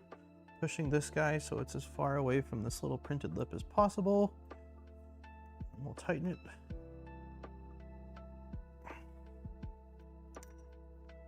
I think I'm doing a good enough job tightening it with the driver that these Allen keys aren't really doing a whole lot, but okay. And then this guy one more time. That is probably good enough. I don't think it needs to be exact by any means, but just trying to be a little bit mindful. Smash that thumbs up emoji. Seems like that's probably good. What was that? Nice. Thank you so much for the donation. Smash the like button. Yeah, I haven't checked. I don't know how many people we got in here today. Nice. 91 people hanging out. Thank you, everybody. I know that there's probably a lot of, at least in the States, people running around trying to get stuff ready for tomorrow. Let's get to 69 likes by the giveaway. I believe that seems to be our magic number we hit every time. So let's do that.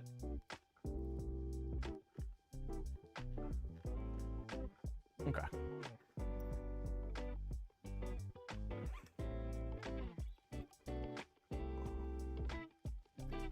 careful. Last one.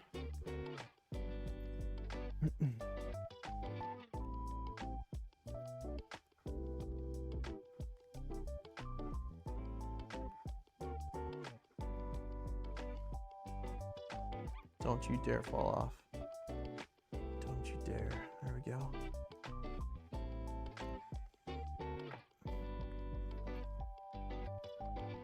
Okay. This is, yeah. There we go. Pushing you away.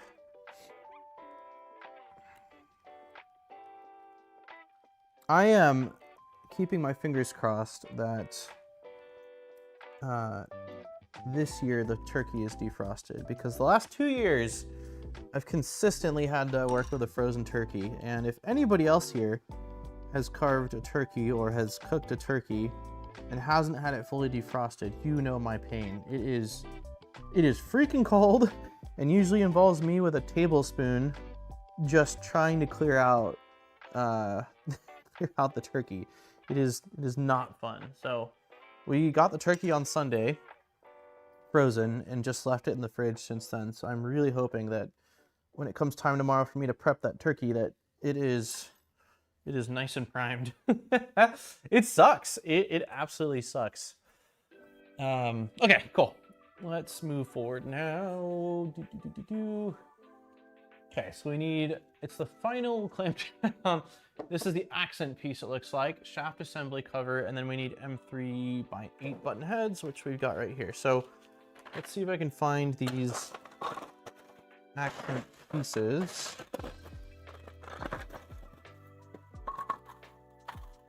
I wonder if they're truly accent pieces, because I'm not seeing anything orange that looks like that. Let's make sure. I mean, I could have screwed up. That would make total sense, but okay, these don't say accent pieces. The naming on here doesn't look like it's accent piece, so I think that that's just a small typo here. So let's look for blue.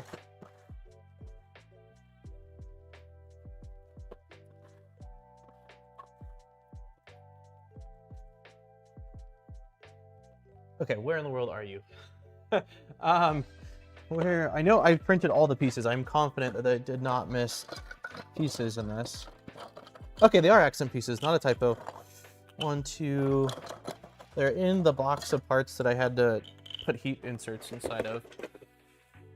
Okie dokie. So this is going like this, right? Just drop it on. Let's see, we know you sang the title of the description of this page in your head. The important question is, you're gonna make your way to the Doom Discord? Okay, cool. Here we go. Let me zoom out just a hair here. There we go. The pieces are hanging out with Waldo. Yeah, in Carmen, San Diego. You can help put it in the put it in cool water for a few hours to help. Yeah, I might end up doing that. I'm gonna get up nice and early. I should probably check on the turkey today. The issue is, like, it's kind of difficult to know whether the turkey is ready until you open it up, because like last year I remember specifically like poking the outside. I'm like, oh yeah, like it's nice and defrosted. Then I open it up and I'm like, oh my god, it's an icicle fest in here. So I might tomorrow morning, maybe I'll get up pretty early and open up the turkey, and that will be my determining factor as to what I'm doing next. I haven't talked to my parents yet about tomorrow's plans, but I assume they'll come over pretty early, hang out, help watch the kids while we're cooking, and probably put on some football or something.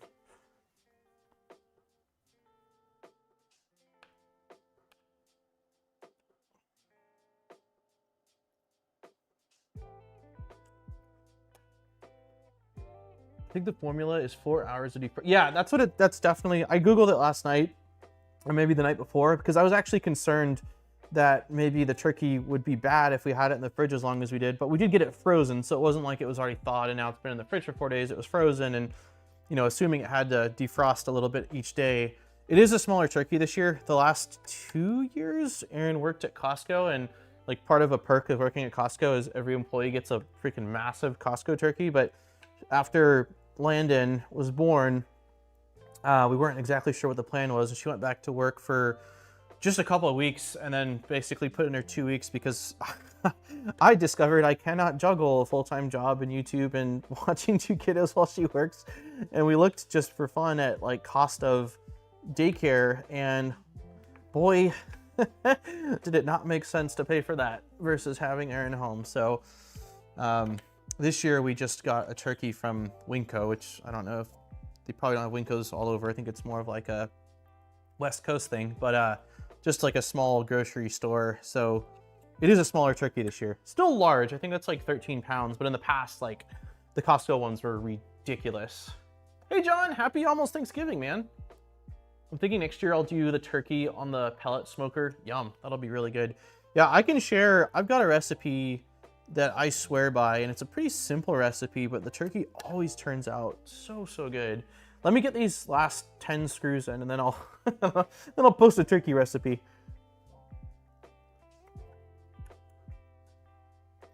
Hopefully I'm installing these. Oh God, am I installing these correctly? Because they go in either direction.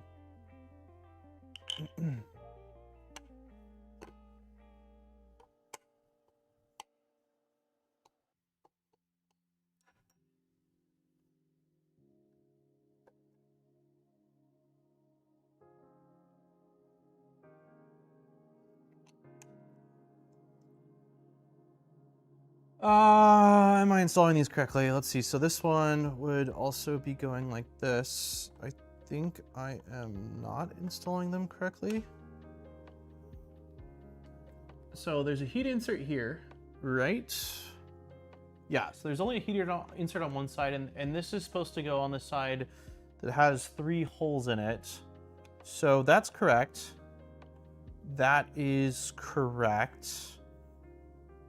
By some miracle, I got this correct. I would have done this next one wrong, but by some miracle, I just, by talking about turkeys, ended up grabbing the 2 right ones. Hey, Benny! Wonder how well it would defrost on a heated bed. Yeah, I don't want to try that. When I worked at Matter Hackers, they used to always have Uncrustables, like unlimited supply, and so I always used my printer, because I usually would work until I was really hungry, and would always use my printer to quickly defrost my Uncrustables at least a little bit so it wasn't an icicle. You need a really big pot and a lot of oil.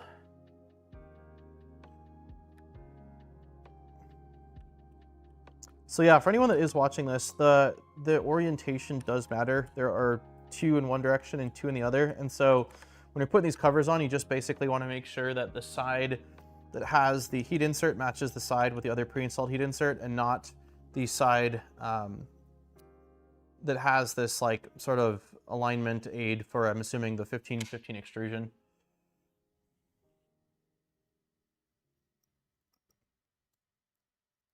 But yeah, the recipe, like I said, I'll post it in a minute, but it's primarily you fill the turkey with some sliced lemon and some sliced onions, or no, sliced, so like basically quartered. I guess that's probably the correct cooking term. So they're large pieces. And then you use butter, and you make a blend that's like unsalted butter with the 3 herbs, which I think is like thyme, rosemary, and dear God, I cannot remember what the other one is. Whatever the poultry blend is, man. Let me just get the 3-pack of the poultry blend. It's thyme, rosemary, and something else. Someone in chat will probably know. And you carefully put that blend in between the skin and the meat itself, so it kind of like cooks inside. Rosemary, sage, thank you. Yeah, that's it. And God, it keeps the turkey super juicy, and the flavors are just absolutely incredible. And that's really it, I think. Like, there's not much more to it. It's a really simple recipe, but really flavorful. Really flavorful. And then I'm big on, I think cranberry is probably the most common thing people use with like turkey, mashed potato, and Hawaiian rolls. But my mom is Swedish, like born and raised in Sweden, and that's where all my family lives. And so she raised us on lingonberry, and boy, is lingonberry delicious. So when I went over to my parents' house last week, my dad was all excited and like went to the pantry. He was like, "Look it, we already got it." And they just had a jar of lingonberry. And for anyone that hasn't had it, lingonberry to me is like like if cranberry had a cousin that liked to party. It's very similar to cranberry, but like a little less tart flavored and a little bit sweeter. Maybe a lot sweeter is more accurate than a little sweeter.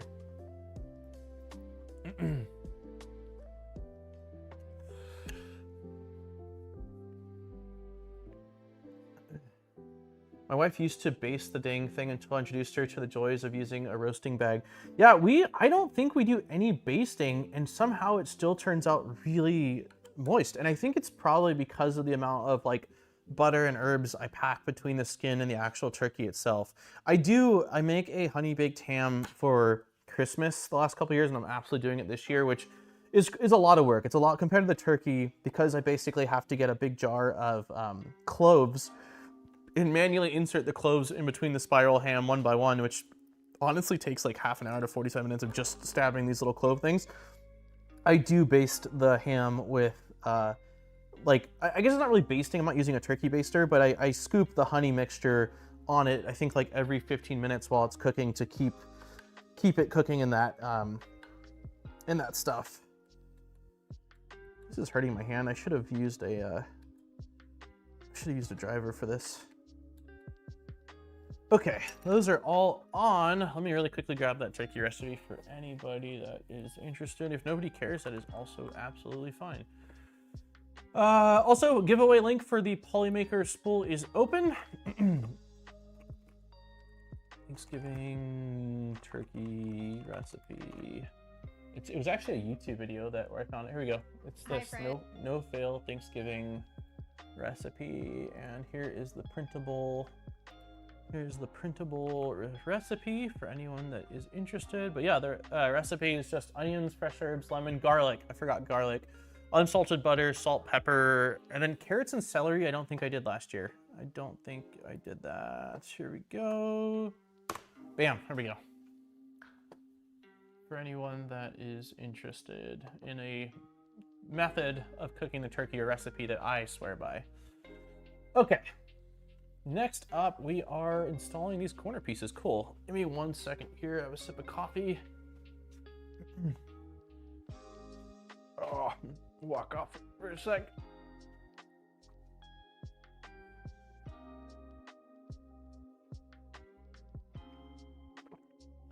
Oh yeah, that's a cold coffee. Okay. So we need these 4 pieces, which I think are also, I think these are also all pieces that have heat inserts. Yep, here's 1, here's 2, here's 3, here's 4. I have to assume on these, okay, yeah, it probably matters as well, orientation. Yeah, it looks like, so the little 15-15 standoff guy needs to be in the same direction. And for these, we're using M3 by 25 socket heads. So we need to find those really quickly. M330s, M335s. Where are you, buddy? You gotta be around here somewhere. M320s. Literally every size but the one. M3. Does it not have? There we go. M325. Yeah, there we go. Okay, let's do this. I'm gonna zoom out probably a little bit more here. Cool. So we just need to match up this like that. So that way we've got these, like I said, little standoff guys. And we're gonna use our M325s. I'm gonna try to find I think this came with a longer, this kit, the LDO kit came with like a full set of drivers. And I think there's a longer 2mm somewhere. It's 4, 3, 2.5. Maybe it didn't. Maybe for the 2mm, it's only the shorties. Yeah, this is the same size. Okay, well, guess we'll just try using this guy. It's not the right size. Oh, this is 2.5mm driver. What am I saying? These are socket heads, so we should have, yes, we've got a longer driver. Cool.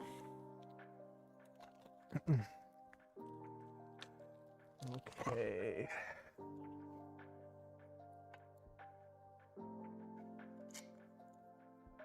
Yeah, that feels nicer on the hands.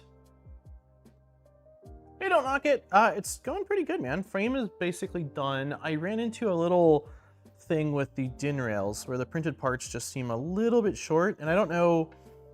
I mean, I don't know if it's just that the ones I got from LDO in my kit happen to be a little bit shorter than what others are going to be coming with, or what the deal is, but it's a minor thing, and I'm just going to reprint those.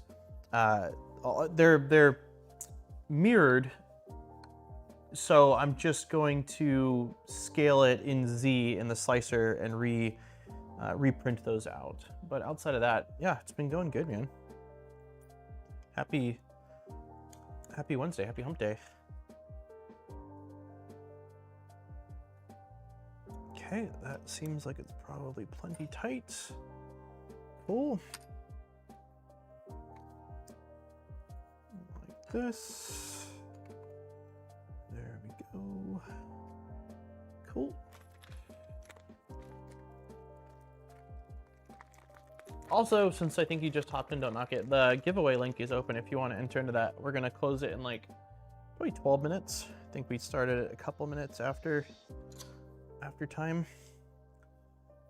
Oh, that is not, why are we not going in? There we go.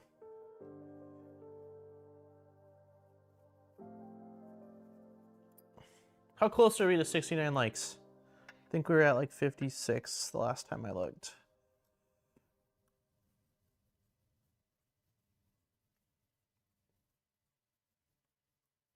Why are we not going in?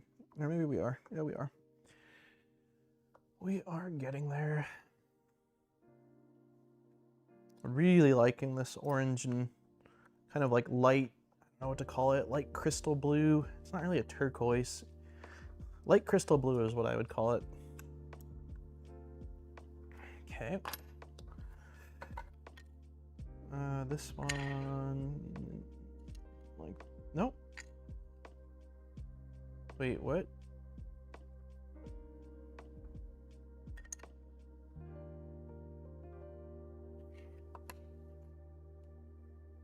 Are these not the same? These are not the same piece. I'm installing the, no, I'm doing this right. Why is, these are not gonna work.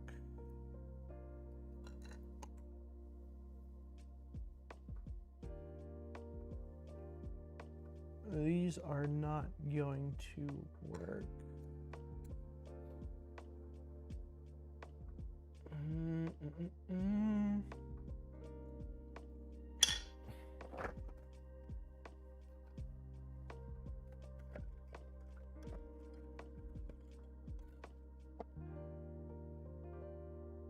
So 2 of these are wrong, it looks like. Interesting. I think that must have been an error with the zip file then, because I printed. So this matches with that. This matches with that. So it looks like I need to print out 2 of these guys, but mirrored. Because these should be facing this direction like that. The issue now is that these little standoffs or little alignment guys aren't in the right. Yeah, those aren't going to work. Wait, this one's correct. There's only one that's wrong? I'm curious to see. I'm going to really quickly open up match up the rib that goes. Yeah, that's what I'm saying. Like, so like these ones are definitely right because you've got, you know, the rib that goes in the extrusion on both of them. And I checked that, you know, the bottom side when I installed these, that well, one, you can tell by this sort of like, I don't know how well you can see that, but this like geometry right here that's rounded, that matches up. So that's correct. That's correct.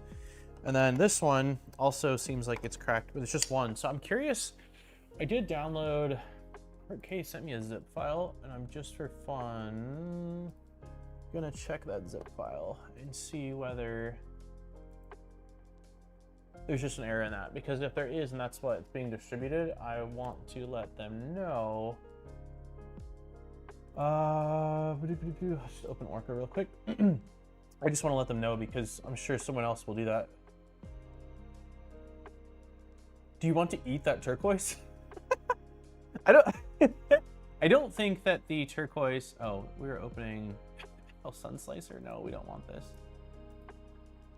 It doesn't make me want to eat it, but it does make me. I like the color combo. I guess is what I'm getting at. Yeah, I just want to see whether, if I look at the parts that were in the file provided, that they were incorrect. So let's go here. Let's go. That's fine. Prepare. File. Open project.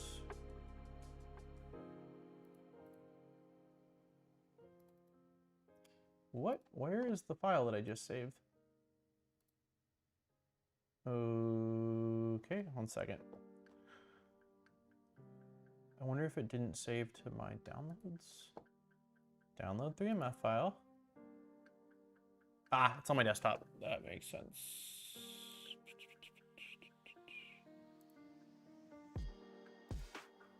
One second.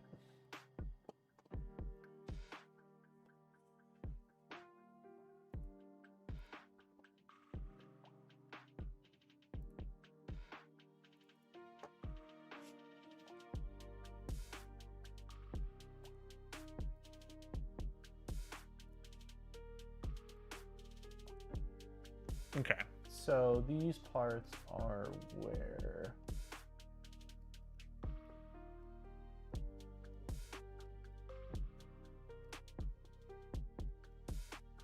Why am I not seeing them?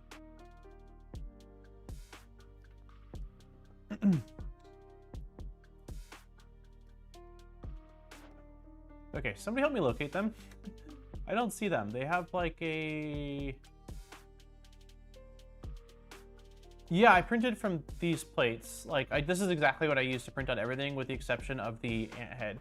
So I just want to verify. I'm assuming that like it has to be incorrect on here. Oh, it's these guys standing up, huh? Yeah, that's why I'm not seeing it. So if I click on them, there should be 2 and 2. So this one says housing B, housing B, housing A.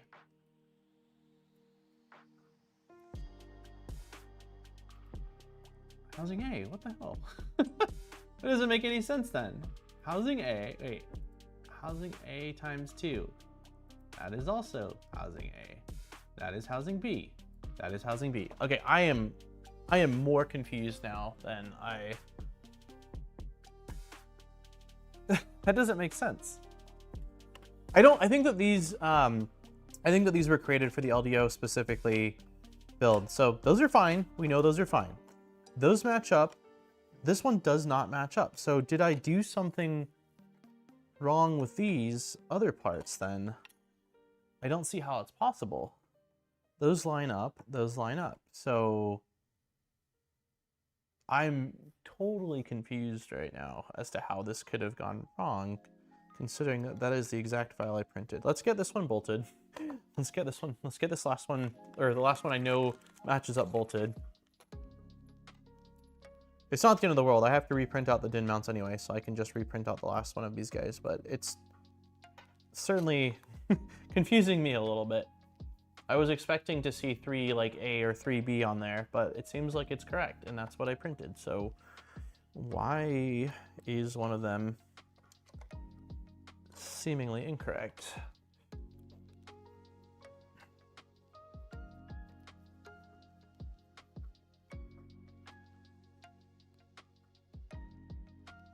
There is something kind of strange I'm noticing.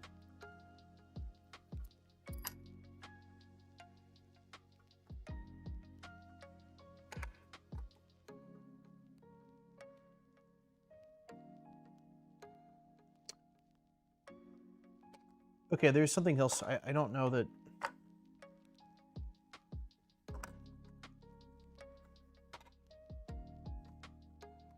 I think something else is off, and I'm trying to figure out what the heck it is.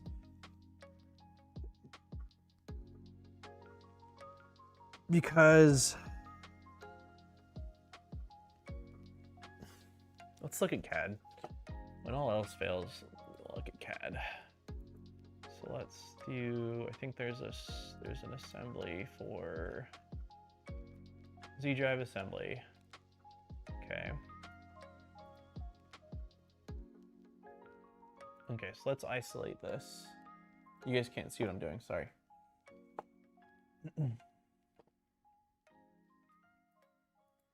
Okay, and I think that there's an issue here because this has multiple motors and we are using ABA, idler, idler, idler.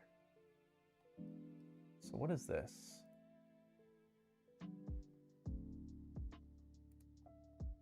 Okay, so we're using NEMA 14s, I think.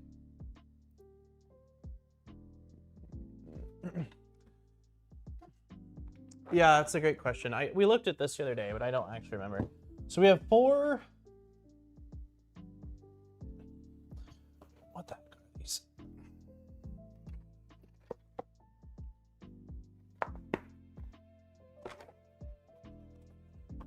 Okay, so these are going to be NEMA 14s, right? No, these are NEMA 17s. Okay, so they're NEMA 17s, not 14s. So let's disable.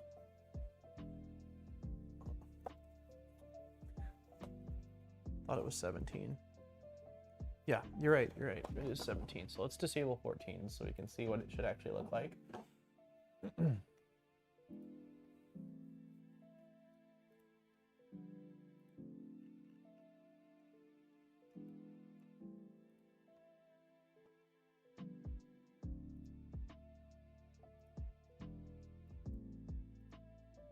Oh, you guys, sorry, I did it again. Okay. So this is what it should look like. And if I go to, I want to disable these feet as well.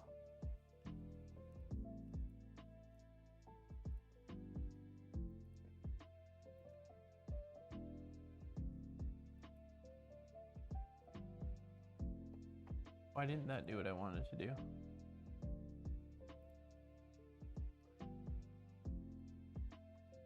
I just want to verify that the bottom of these all should be how I'm saying, which is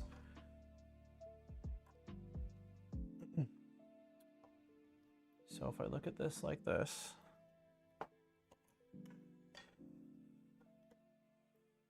yeah, that is correct. That is correct. So there's 2 like that.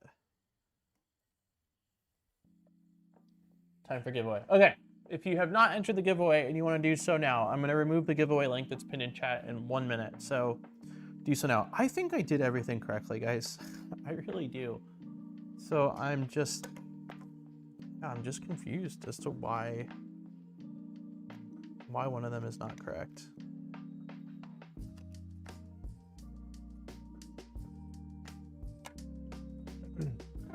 Is there an extra one by chance?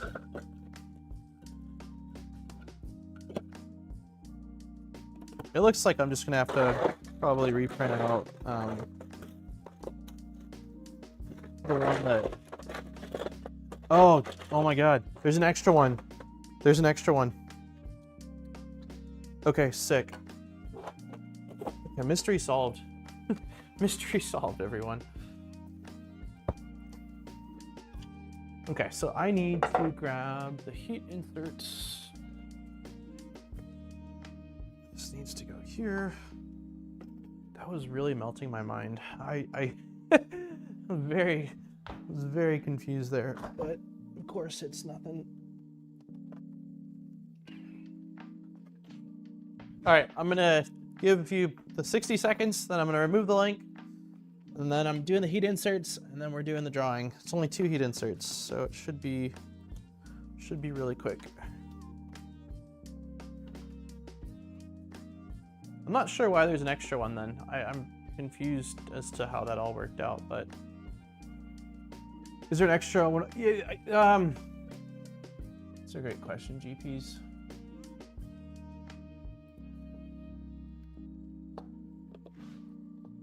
Okay, so we know we have the 3 here, okay? And that was like A, Yeah, so 1A, 2B, and then we've got another one right there.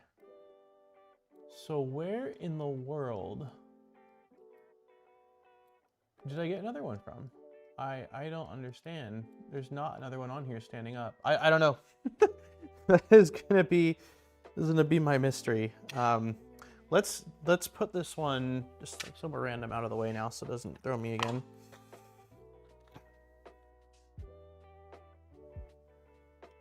Okay. Very odd.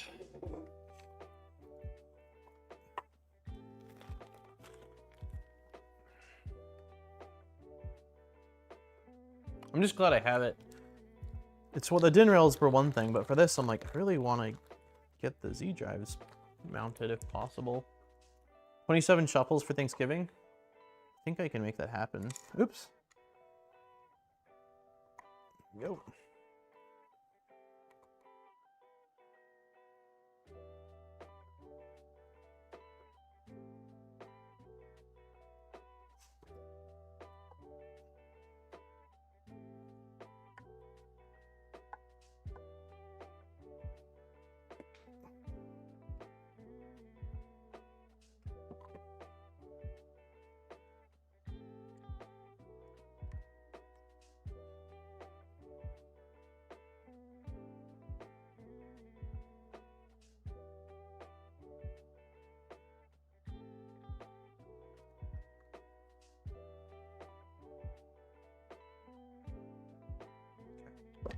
Done.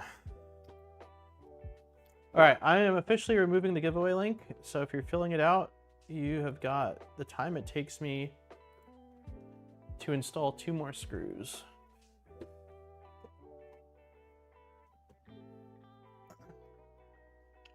I don't remember running a test print. I just remember running the batches. So I don't know. I'm very puzzled. I was juggling a lot last week, so it's possible I did something goofy. Like, I just don't see how I could have copy pasted an extra part. But I mean, stranger things have happened, so I mean, anything's possible. That's something I'm gonna have to keep a lookout for, though. If there's parts in this build, which I assume there will be more of them, that are, you know, like 2 in one direction and 2 mirrored in the other direction, and I run into another issue, I'll have to look to make sure I don't have another duplicate somewhere in my tub. Does this kit use the standard printed parts, or is there anything special? There's a lot of little things. I don't have, like, I've never built a Micron Plus or Micron for that matter, so I don't know all of the distinguishing differences.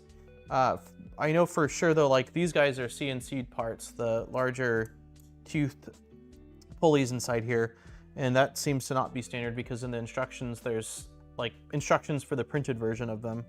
But I don't know exactly all the differences. Like, there's not like a CNC gantry kit or something like that, you know, for asking that. Okay, let's do this giveaway. Thank you for your patience as I question my sanity. I hear Jackson crying. Where are the... Did we hit 69 likes? Let's see. Ah, 74 likes. You guys are awesome. Thank you, everybody, for your air horn magic. Okay. We got 87 entries. Jackson is saying he's sorry. I wonder what he did. He's been skipping naps more often, and that leads to, like, chaos.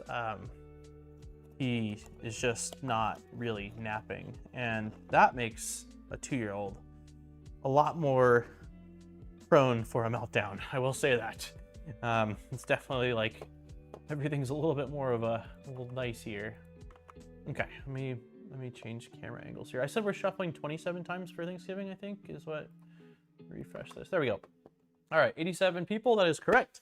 Alrighty, everyone. Is that orange Sunfire Helix? No, this is LDO ASA. I believe the orange was. Delmar will be in chat too. I'm sure, tell me, but I believe it was LDO's ASA. LDO ASA. Nope, that is not how you spell LDO, but Fabrico's thing still figured it out. Yeah, this is the orange. So I think it's just, is it just called orange? Cool. Orange, yeah, just orange. And then the blue is is this. Wait, no, that's not right. It's this. Light blue ABS is what this is. Yep. So, on sale too, it looks like. So, yeah, for anyone that hasn't been in one of these giveaways, let's do the zoomed in view. That one feels weird. Polymaker provides the giveaway, so thank you very much to Polymaker for being freaking awesome, letting us do this. If you're in the US or Canada and you win, you'll get a gift card, and anywhere else in the world will be able to pick a spool of filament off their website up to $35 in value, which is just sweet. So winner will get an email from me. I'm gonna try to get the email out tonight because tomorrow I will be, I'm gonna say something that sounds weird. I'm not gonna say it. I will be cooking a turkey and I will not be in front of the computer, I'm sure. So my goal is to get the winner the link and the unique code tonight. It'll be from my personal email, so just keep a lookout from that. If you don't see it it's 2 o'clock now, I'm gonna have it done by, let's just say now, in 7 hours, then you can ping me. That's totally fine, but I'm usually pretty good about it. So yeah, thank you to Polymaker for letting us do this giveaway. If you are looking to pick up some filament and you want to support the channel, there is a link in the description. It doesn't add any cost to the filament, but it does mean that a portion of the purchase does go back to support the channel, which is never a requirement, but certainly always appreciated. So on that, let's get to 27 shuffles. Let's do the dang thing. That is not the shuffle page. That is Leo. Okay. 1, 2, 3, 4, 5, 6, 7, 8, 9, 10. 1, 2, 3, 4, 5, 6, 7, 8, 9, 20. 1, 2, 3, 4, 5, 6, 7. That's 27. All right. Good luck to each and all of you. Looks like 4 GT40 colors. So I will show you what Hardk sent me in a second here. Hardk is the reason I went with this color scheme, and they are based off of cars. So, okay, good luck everyone. 3, 2, 1.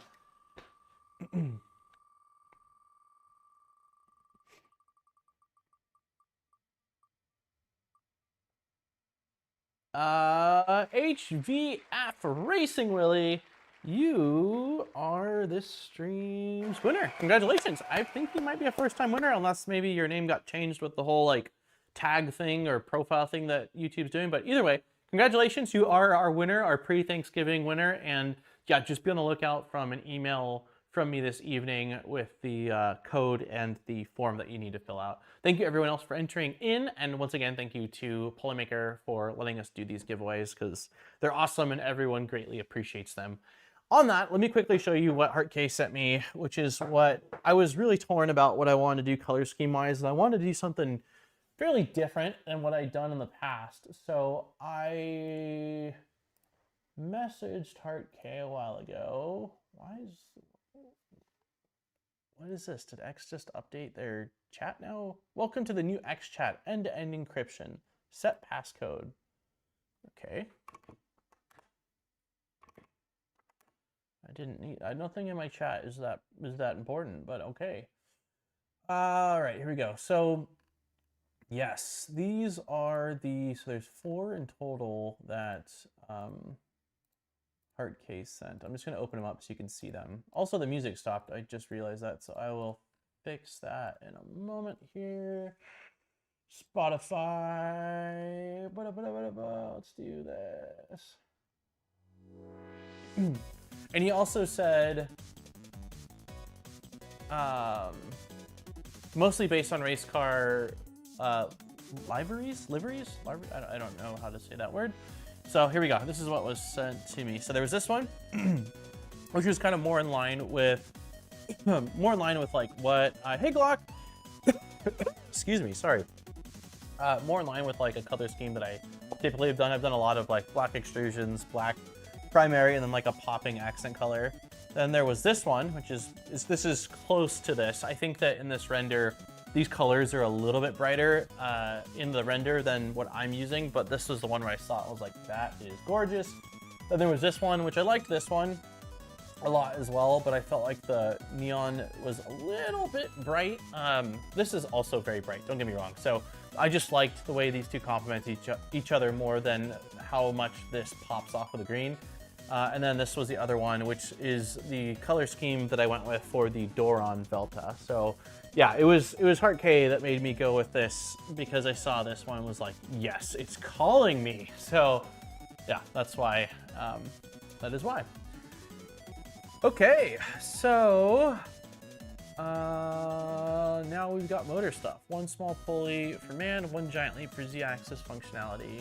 Is there a jig for this that I would have printed out? Because I did print out, excuse me, I did print out any and all jigs that were in the repo. Let's actually just take a quick look here. So if I go to, oh, nope, not LDO. Let's just go Heart K, Micron, GitHub. I just want to see what, I know I printed out a bunch of rail stuff, but I don't know if any of those included a tool for this. STLs, printed everything in the tools folder. So rail tools, panel tools, bed tools. It sure doesn't look like it. Z-Rail, Micron key alignment, MGN 15, interesting.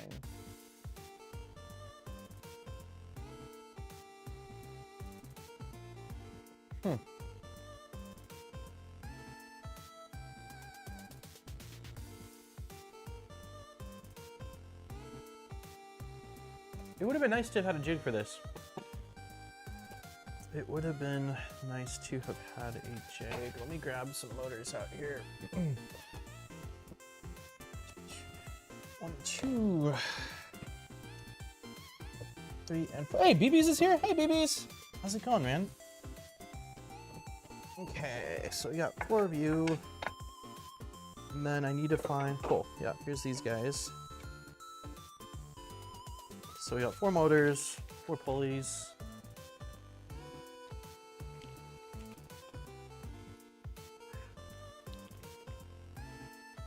And then we are gonna need those set screws that I threw back in the bag are probably up right here.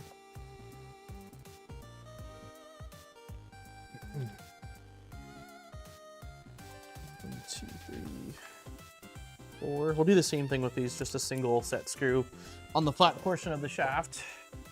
And then I will figure out, I'm like, wish I just printed out like a 20mm something to make sure that they were all the same. I mean, I'm probably just gonna end up using my calipers, but I do prefer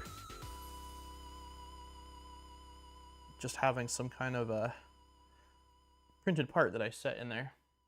Off of work early, can't complain. Nice. How goes the evening, fam? We're doing pretty good, man. We had some sickness run through last week, but Jack is over it now. I don't know if it's the same thing my parents got. My parents came down with something, and my mom, she has, I don't know if I'd say compromised immune system, but like when she gets sick, she really gets sick and it affects her longer. Like my dad seemed to have caught it, but like bounced back in a couple days. While my mom, it's been now, has it been 2 weeks? Maybe two plus weeks now? Time's gone by so quick, but she's still got it in her lungs and is getting tired more often. But there's been a couple times where she's been sick over the last couple of years, and that seems to always be where she gets attacked most, is in her lungs. So don't forget the lube and thread locker. Wait, what do you mean lube? These are already pre-thread locked, but I'm not lubing the motor shafts.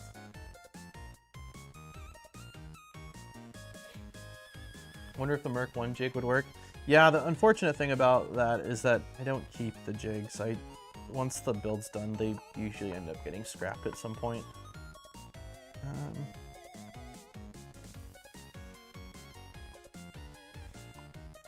Okay. So this is saying 10mm from base of motor. Oh, interesting. So this is just a show. It's from, like, not base, but like the flat portion, not the standoff, to the inner lip of that. I'm really surprised that there was no jig to print out for this. Let's see, here's my calipers. So I'm trying to think if there's an easier way to do this. So if I go like this,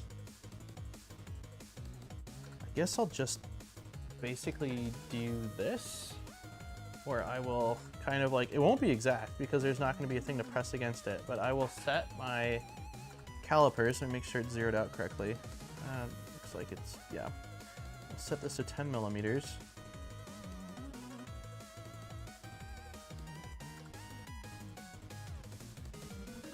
Okay, it's exactly 10 millimeters. Thanks, BBs. I appreciate it. Yeah, I talked to her last night, and she said she was still not like perfect. I think she's like she's coming over for Thanksgiving for sure. I think she's beyond the point of it being contagious, but more so than that, like I just want her to feel better, you know. So okay, so if this needs to go from basically there to the flat portion of the shaft, I'm gonna call that as good enough. It looks like it's okay. I'm just gonna tighten it to the I'm just gonna tighten it to where it's flush and then measure it, because I think that's probably gonna be close enough. That's not right down on the plug. Let's just place this up against this guy. It seems like it's exactly well, this is really awkward.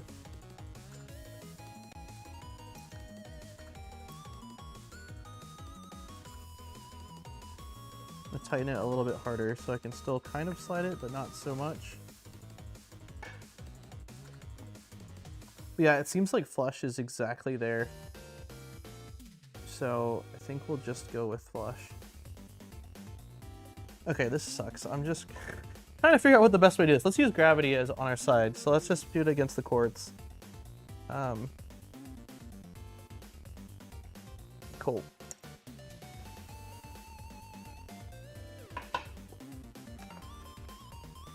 Build's going pretty good. I had one very confusing part where it looked like I had printed out the wrong part, which I did clearly print out the wrong part, but yeah, that's close enough. I think we're like a fraction of a millimeter off. Let's just go with flush, and if we need to, we'll make adjustments later. Yeah, so the little attachment piece on here, like these have 2A, 2B, and they're basically just mirrored. And I had 3 of them that were correct, but one that was incorrect. And I thought that the only way that was possible was if maybe the 3MF file that Kate sent over had one incorrect file, like STL file on the bed. But when I checked it, that was not the case. So I don't know if I somehow accidentally made a copy of a STL that was on the of an STL that was on the build plate. Sorry, I'm trying to figure out an easy way to do this, but it is sliding on me ever so slightly. But it all worked out because I ended up having the... Okay, let's just call it like that. It all worked out. Long story short, it all worked out. I don't know why I ended up with an extra piece. This is the great mystery of today. But okay, this one's not the exact same. I'm just gonna go based off feel with this.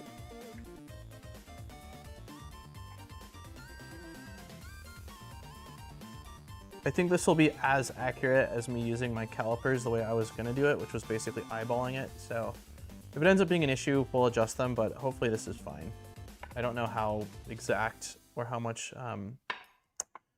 space there is, but yeah, that feels close enough.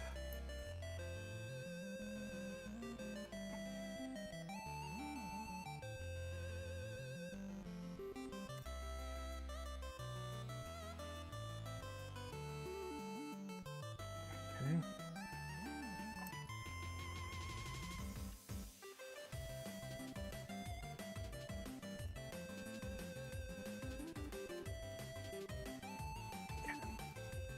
Call that good enough. Okay. Next we need these guys, which I'm pretty sure these are accent pieces, and I'm also pretty sure that I had to put heat inserts into them. It doesn't say accent piece.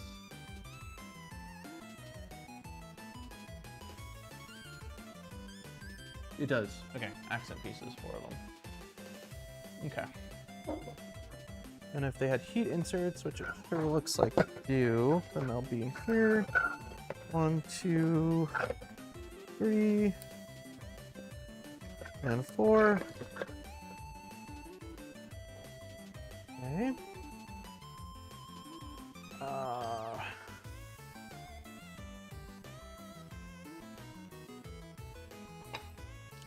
There we go. Orientation. Take note of the orientation. Okay, so we want the side that has the heat insert to be in line with the side that has the connector. So let's just drop these on in the right orientation so I don't have to think about that again. You go there, you go there, you go here, and you go here. Okay, so yeah, nope, that's not right.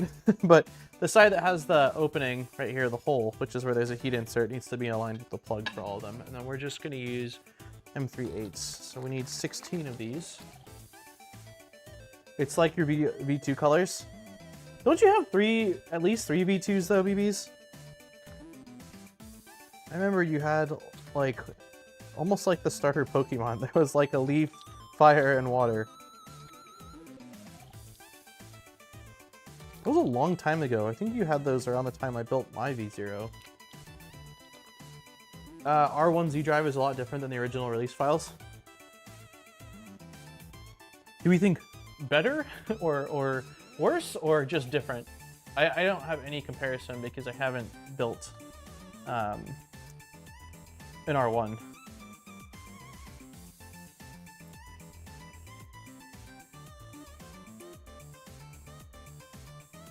So we'll just use this for now. The orange looks darker on your close-up camera than the long shot camera. Yeah, I mean, they're different cams that I'm using. I can show you, like, also the lighting is probably having an impact. There's no direct lighting hitting it right now. It's all lighting bouncing off stuff. But what I see right now on screen, it looks darker than what I see in front of me. It looks more of a burnt orange. And then what I see over here, well, looks a little bit brighter than it actually is. So I can take a photo if you want. Like, if you're curious, I can take a photo with my iPhone and make sure I have no filters of sorts on. There's no filters on these either, but it's possible that with the built-in like picture profiles that the cameras are using, that's what's affecting it. Yeah, it looks really bright in the front cam. It's not that bright. It's more subtle. It definitely has some brightness to it, but it looks more of a neon to me on the front cam, which is not accurate.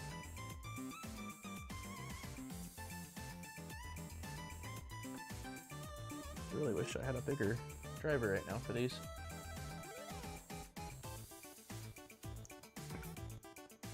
Is Sunfire Helix more neon then? Is that based off the name? It sounds like it would be a pretty neon color.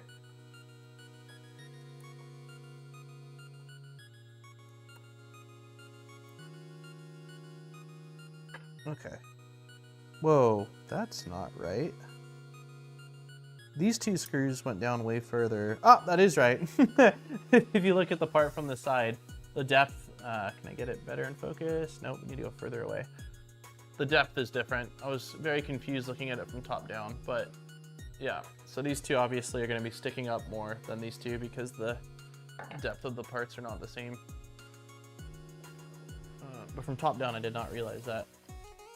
Oh, come on. What are we doing here? There we go. Colors look like my OG FL Sun Delta. Like, that's the stock colors that it came in? Was a bright orange and blue? Or you, like, mods you did to it? Not very many filament makers make that burnt orange color. Fusion and Polymaker, as far as I know. I would say this is like a burnt orange. Like, based off the way that the two cameras are depicting it, to me it's like right in between those two. It's kind of burnt orangey, but kind of bright orange, but not really bright orange. Which I realize probably doesn't help at all. If you need inspiration for colors, there's a really neat website called Colors that's worth checking out. Is that basically just a website that shows different complementary colors and stuff like that? That does sound really cool though.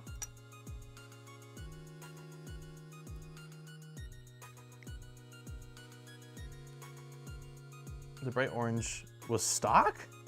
What FL Sun printer was that? I had some other old ones. I don't remember it being... why does this feel like it's at an angle? Maybe I might be tripping.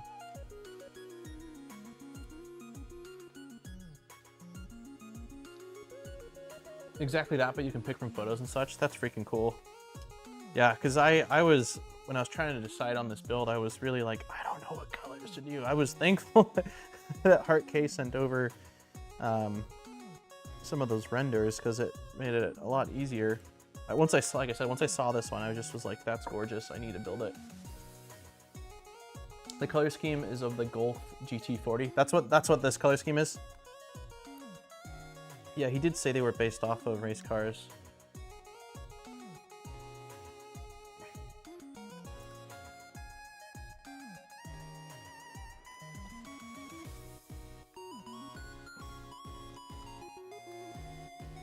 Yeah, it's definitely not feeling great on my hand.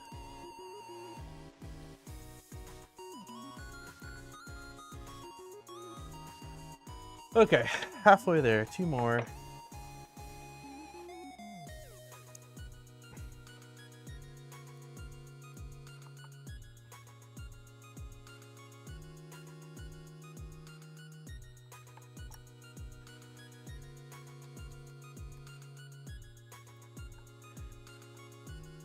Most famous race car color scheme? I am not familiar with race cars. I will fully disclose that. I'd never really watched F1 and like that. My grandpa passed when I was in high school, but when I was younger, he used to watch a lot of NASCAR, so that was occasionally on, but I definitely still never was familiar with like NASCAR. I would assume those cars with all the decals and stuff don't have nearly as much of a unique color scheme than some of the like F1 cars.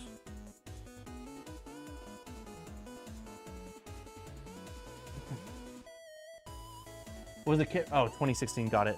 Yeah, I don't think I ever did an FL Sun kit. I'm pretty sure I didn't get my first FL Sun printer until, I didn't even realize they were, offhand, I didn't realize that they were that old. I got my first FL Sun printer when we were living in our second apartment. We've been here for 2 years. We were the past 2 years. It's 2.5 years ago. It's 4.5. It's 5 years. So it probably would have been about 6 years ago. So 2019, maybe 2018.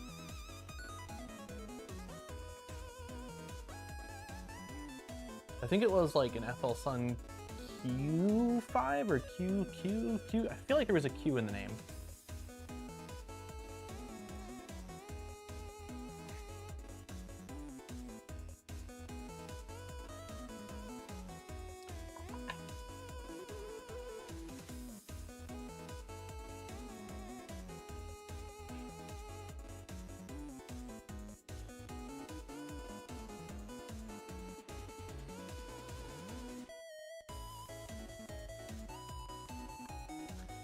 All right, last couple screws on this.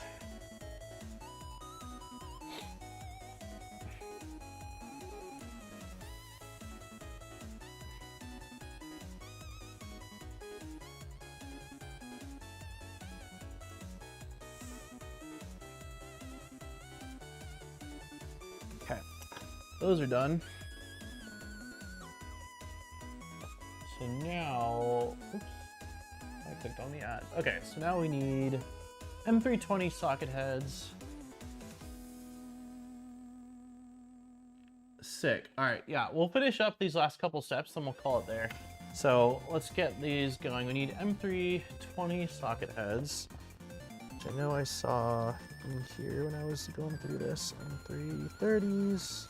We also need, what are those, just M3 washers? These are shim washers. I wonder if we have, I wonder if there's also just regular washers in this kit.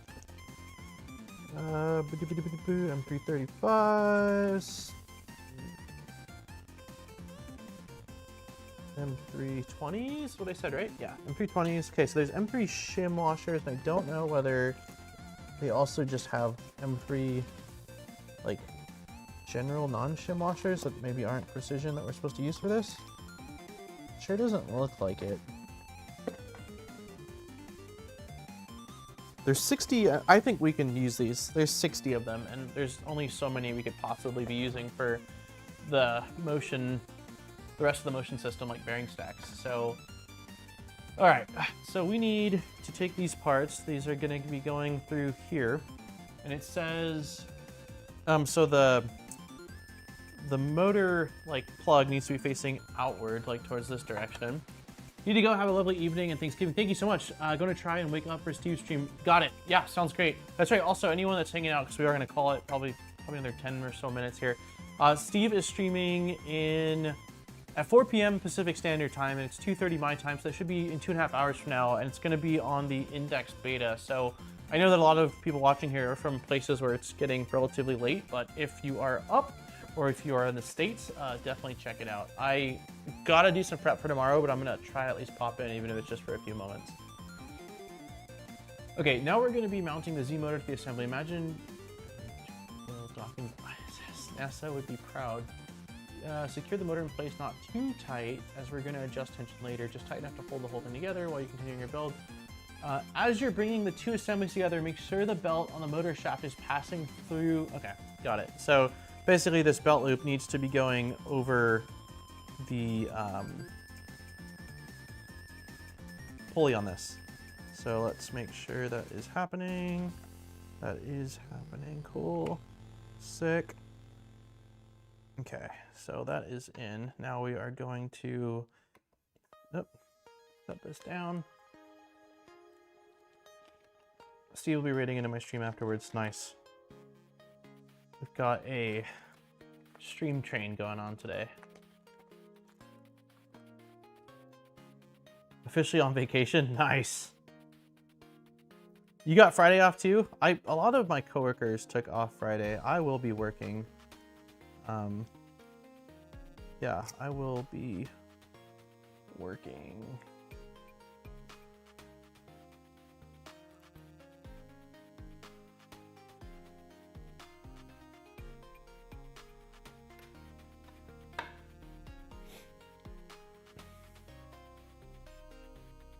Oops. Much better design than the original Z drives. You have a Micron tuxedo? Or are you talking about like in reference to maybe like 2.4 Z drives? Okay, so that is not tight, which is what it said to do, because we're gonna adjust tension. Doesn't look like there's a whole lot of room to adjust tension though. I mean, there's some, but okay, we'll leave it like that. On to the next one. Let me also just put some like preload. So we're gonna need 6 more of these screws with washers. So let's preload the washers on. It is getting so cold in here. Like I'm probably just being a chicken, but like I'm sitting on a wood stool without padding, and I don't think my butt is sore from sitting on the wood. I think it's like sore because the wood is cold and it's transferring to my butt. Liz, thank you so much for the 32 months. Okay, so it corrected. I don't know. Last stream, it said like it didn't have your number. It's so weird. Thank you, Liz. We did a bunch of turkey talk earlier. Wasn't Canada's Thanksgiving like, I feel like it was fairly recent too. A lot of my coworkers are in Canada, and I know that there was something. Cold butts. Here to warm butts. We'll do a Hadouken. Thank you. Yeah, I can't tell if like I'm just sore from sitting on wood or if it's the cold that's making me sore, but might need to invest in some little bit of pad action here. Okay, so this is going from the inside again. We've got the plug facing outward. We need to make sure it passes through the belt correctly, which we did do right there, and then this should, there we go, just pop into place like that. Now we've got these preloaded, which is awesome. Although it's not dropping in as easy as, there we go, that one dropped in. So let's get that one in place first.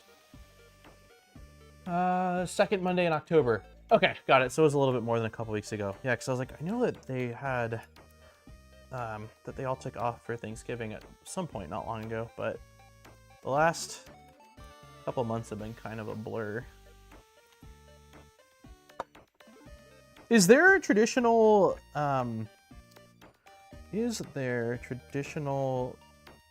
food in Canada for Thanksgiving?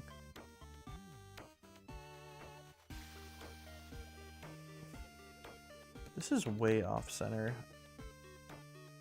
Okay, I think it's fine. I think I can adjust these later. Okay, yeah, I won't mess with those. Let's put those off to the side. Grab the next one. Moose? There's no way that's true. I don't believe you. I don't believe you. I have not heard of no such things. I'm drinking coffee from your mug. I want a Pezla's mug. I have a bunch of cool mugs from when I went to some events years ago, but I could definitely use some cool mugs. I would gladly take a Pezla's mug.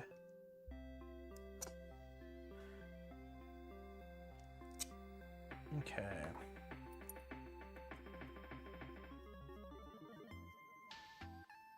That is on. I wish I could see the pulley a little bit better. I'm gonna just have to, oh, I can kind of, there's a window here. Okay.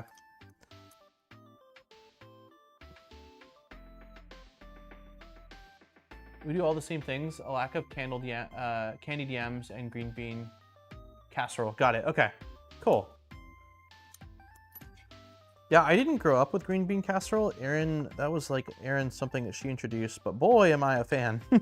It's yummy. And this year, really excited. I grew a bunch of pole beans and they didn't take off until really late in the season, but I blanched and froze enough pole beans for green bean casserole. So I'm like gonna be a little, my coworker that lives in Australia would use the phrase chuffed. I'm gonna be a bit chuffed when we get to use my green beans for the casserole tomorrow.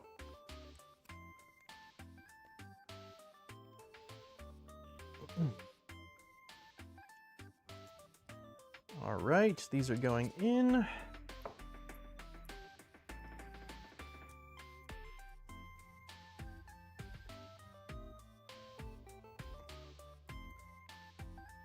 We have a bunch of Canadian geese here. They make me so happy. The regulars, or like not regulars, that's not the right word. The locals don't seem to like them as much as we do, or kind of just find them annoying, but we have them in California, so it's not like I haven't been around geese before, but they just make me so happy. They're so loud and like just awesome, man. I like birds in general, so that could be part of the factor, but I think the geese are sweet. These look awesome, man. These are freaking sweet looking. Okay, so I think we have like 2 more steps. One of them is the little tensioning screw. So creating tension, double check that your closed loop is able to move freely. Yes. We'll do this on camera so we can see. Yes. Yes. And yes. So insert the M316. This will be used to adjust detension drive now, and as the printer is used and the belt naturally stretches. With clear one, make sure the Z that mounts the motor to the assemblies aren't tight, and the motor can slide freely to side. Slowly apply tension to the belt using the tension screw. Once the desired tension is achieved, tighten the screw to lock the motor in place. As with most things, applying or reducing tension to the belt is done by turning the tension screw. Okay, I don't know exactly how much tension we want on this right now, so I'm just gonna go till I feel a little bit of resistance, and then we will probably stop that. So I think we're gonna need 4 of these guys. 1, 2.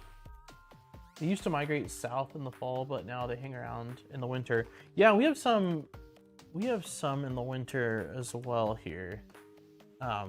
When we were renting only like a mile up the road before going into this house, there was a field that is now just houses, but that field was like an empty field, and there was a time of the year where right when sunset was hitting, they would all fly and land in there. And in the mornings, I could see them from the room I was at, like over my computer window, and like you'd see them kind of waking up and stretching their wings, and like it just made us so happy. Like it kind of looked like they were greeting each other, and then they'd go off on their day and they'd return you know, return at night. So I don't know how much tension we want on this, truthfully. I'm gonna just like basically make it where it is. Oh, I guess flush doesn't matter because flush is just, I'm gonna just try to do about the same on all of them. So like once I start feeling a little bit of resistance, kind of leave it there. It's easy enough to adjust later that I would rather not accidentally stretch out these belts. So yeah, let's just do about the same.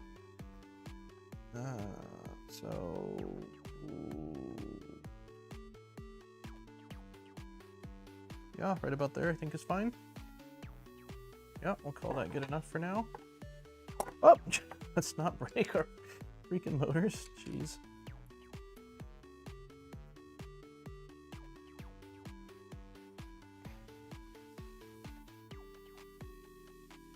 That one felt like it went a bit further. Okay. And then the final one is this guy. I feel really proud that we got this done today. I will get those DIN rail attachment points printed, but I think we kicked some butt.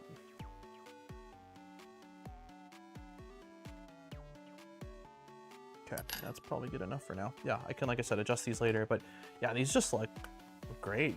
These are really nice. I'll leave them like this with the motor facing up. Like so. Awesome.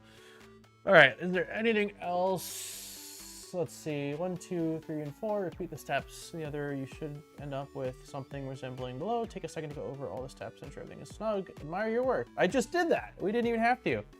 Awesome sauce. So next week, it looks like we will get onto the AB motor mounts. That will be our primary goal. I'll get the DIN rails mounted as well, and then the motor mounts. Yeah, so we'll get motor mounts done and then maybe start working on the XY joints as well. So I am really excited about that. Hey, Dana Medina? We are gonna, what? I see heart, or no, here's, here. Dual shears, panel, dual shears, that's fun. Okay, all right, everybody.